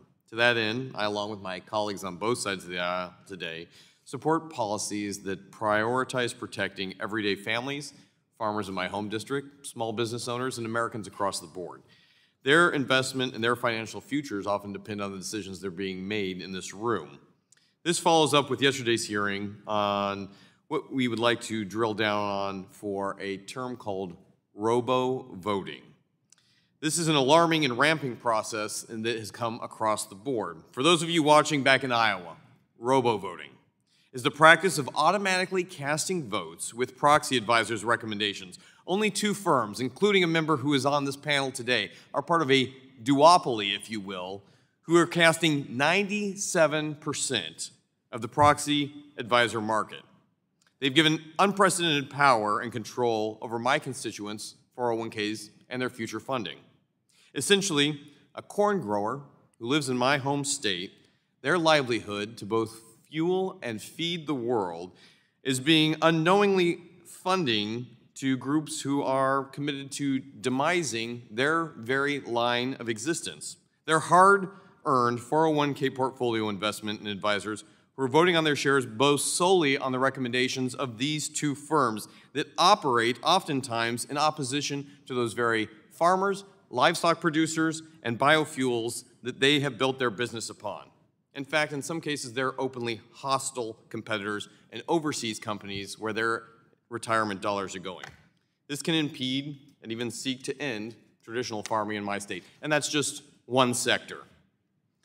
In Iowa, growers, who also are investors, have little knowledge and only two respectable options to choose from in terms of proxy advisors. Not only are farmers losing funds to their competition, but they're losing market performance on those hard-earned retirement funds. According to Forbes, numerous studies demonstrate and correlate between an increase in activism in areas like environmental activism into public pension funds promoting social agendas and lower stock returns, resulting in a staggering 14% decrease in valuations for those affected companies.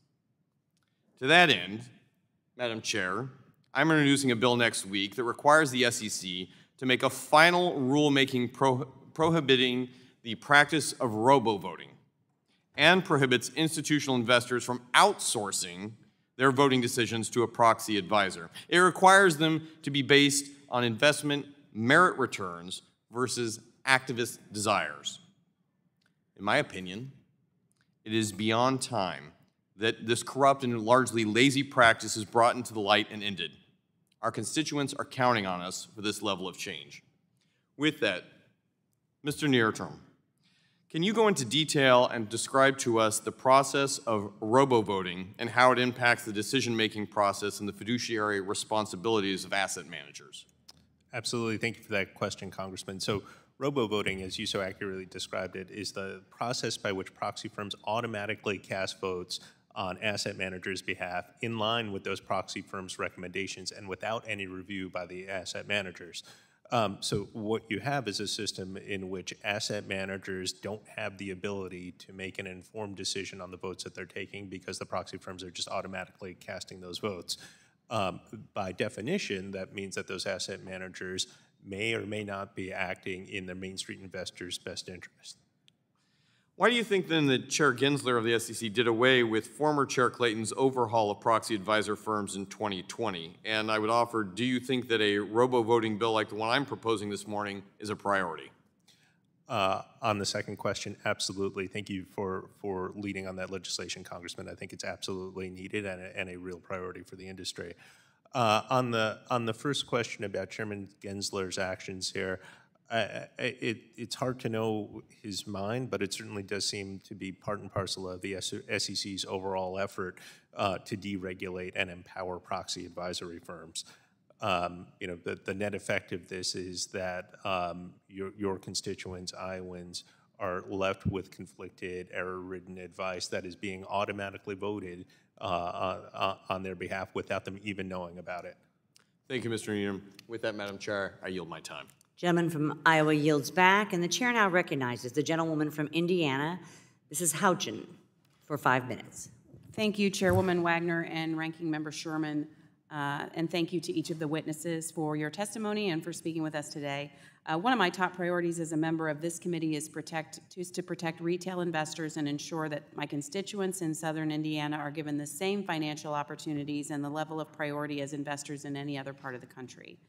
When I hear from people back home, a constant point of concern is for the security of their wallets, the ability to save for retirement, provide for their families, and secure their futures. As my colleagues have discussed, the current system has lost sight of these priorities.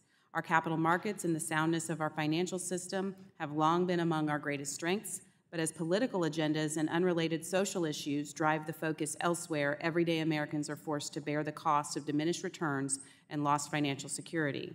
As a member of the ESG Working Group and this committee, I'm glad we're now turning our attention to this issue. There's no reason why the well-being of everyday investors should take a back seat to politics over other unrelated issues. Mr. Nettram, you submitted a comment letter to the SEC back on September 12, 2022, regarding their proposed amendments on Rule 14a-8. As you stated in your letter, these proposals, quote, will ultimately force companies and shareholders to consider proposals anytime an activist demands, irrespective of whether the company has already taken steps to address the underlying issue or whether shareholders have already considered and rejected or are currently considering a similar proposal. Needless to say, that's very concerning. As the current system works, activists can persistently resubmit similar proposals year after year, despite being previously rejected by a majority of the shareholders. By moving forward with this proposal, the SEC would place the interest of activists even higher than the well-being of their investors. Mr. Nettram, do you think it's fair for companies to have to continuously invest resources in fighting activist proposals that clearly do not benefit the company, its shareholders, especially when proposals have been rejected in previous years? Absolutely not. When a broad majority of shareholders have rejected a proposal, it is absolutely unfair for companies to have to continually reassess and reengage with the activists on those ideas. And are there ways that we can reform this process, the no action process, so that we can prevent these duplicative problems? I think Congress has a real role to play here in reining in the SEC and directing them on a path that is more in line with the interest of Main Street investors. That's certainly part of the reasons why we're here today, to really consider what package of bills we may be moving forward to address some of these issues. I'm pleased to be leading an initiative that will address the issue. My bill will nullify this burdensome and unnecessary SEC proposal from taking place, saving shareholders both time and money and ensuring that the interests of a small number of activists don't take priority over our everyday investors. Mr. Nettram, the SEC's required mandate includes protecting investors, facilitating capital formation, and promoting efficient markets. How does the dominance of social and policy issues in corporate annual meetings conflict with those objectives? The SEC can fulfill its mission to protect investors and support capital formation by allowing companies to really focus on long-term value creation. That's where their focus needs to be. What the SEC has done instead is taken steps to ensure or really encourage activists to hijack the proxy ballot and divert time, resources, and attention from the underlying business in which Main Street is investing. And I would argue that that in and of itself is a threat to the general bottom line and overall performance of those shares for their shareholders. I'm grateful to each of you for coming here to speak today. As we continue this important work on the committee, I hope we can ensure the well-being of investors remains the chief focus of our capital markets. Thank you, Madam Chair. I yield back. Gentlelady from Indiana yields back. And seeing no other members on the dais to question, I'd just like to thank our witnesses today for their testimony. And without objection, all members will have 5 legislative days within which to submit additional written questions for the witnesses to the chair, which will be forwarded to the witnesses for their swift response. I ask our witnesses to please respond, as I said, as promptly as possible. This hearing stands adjourned.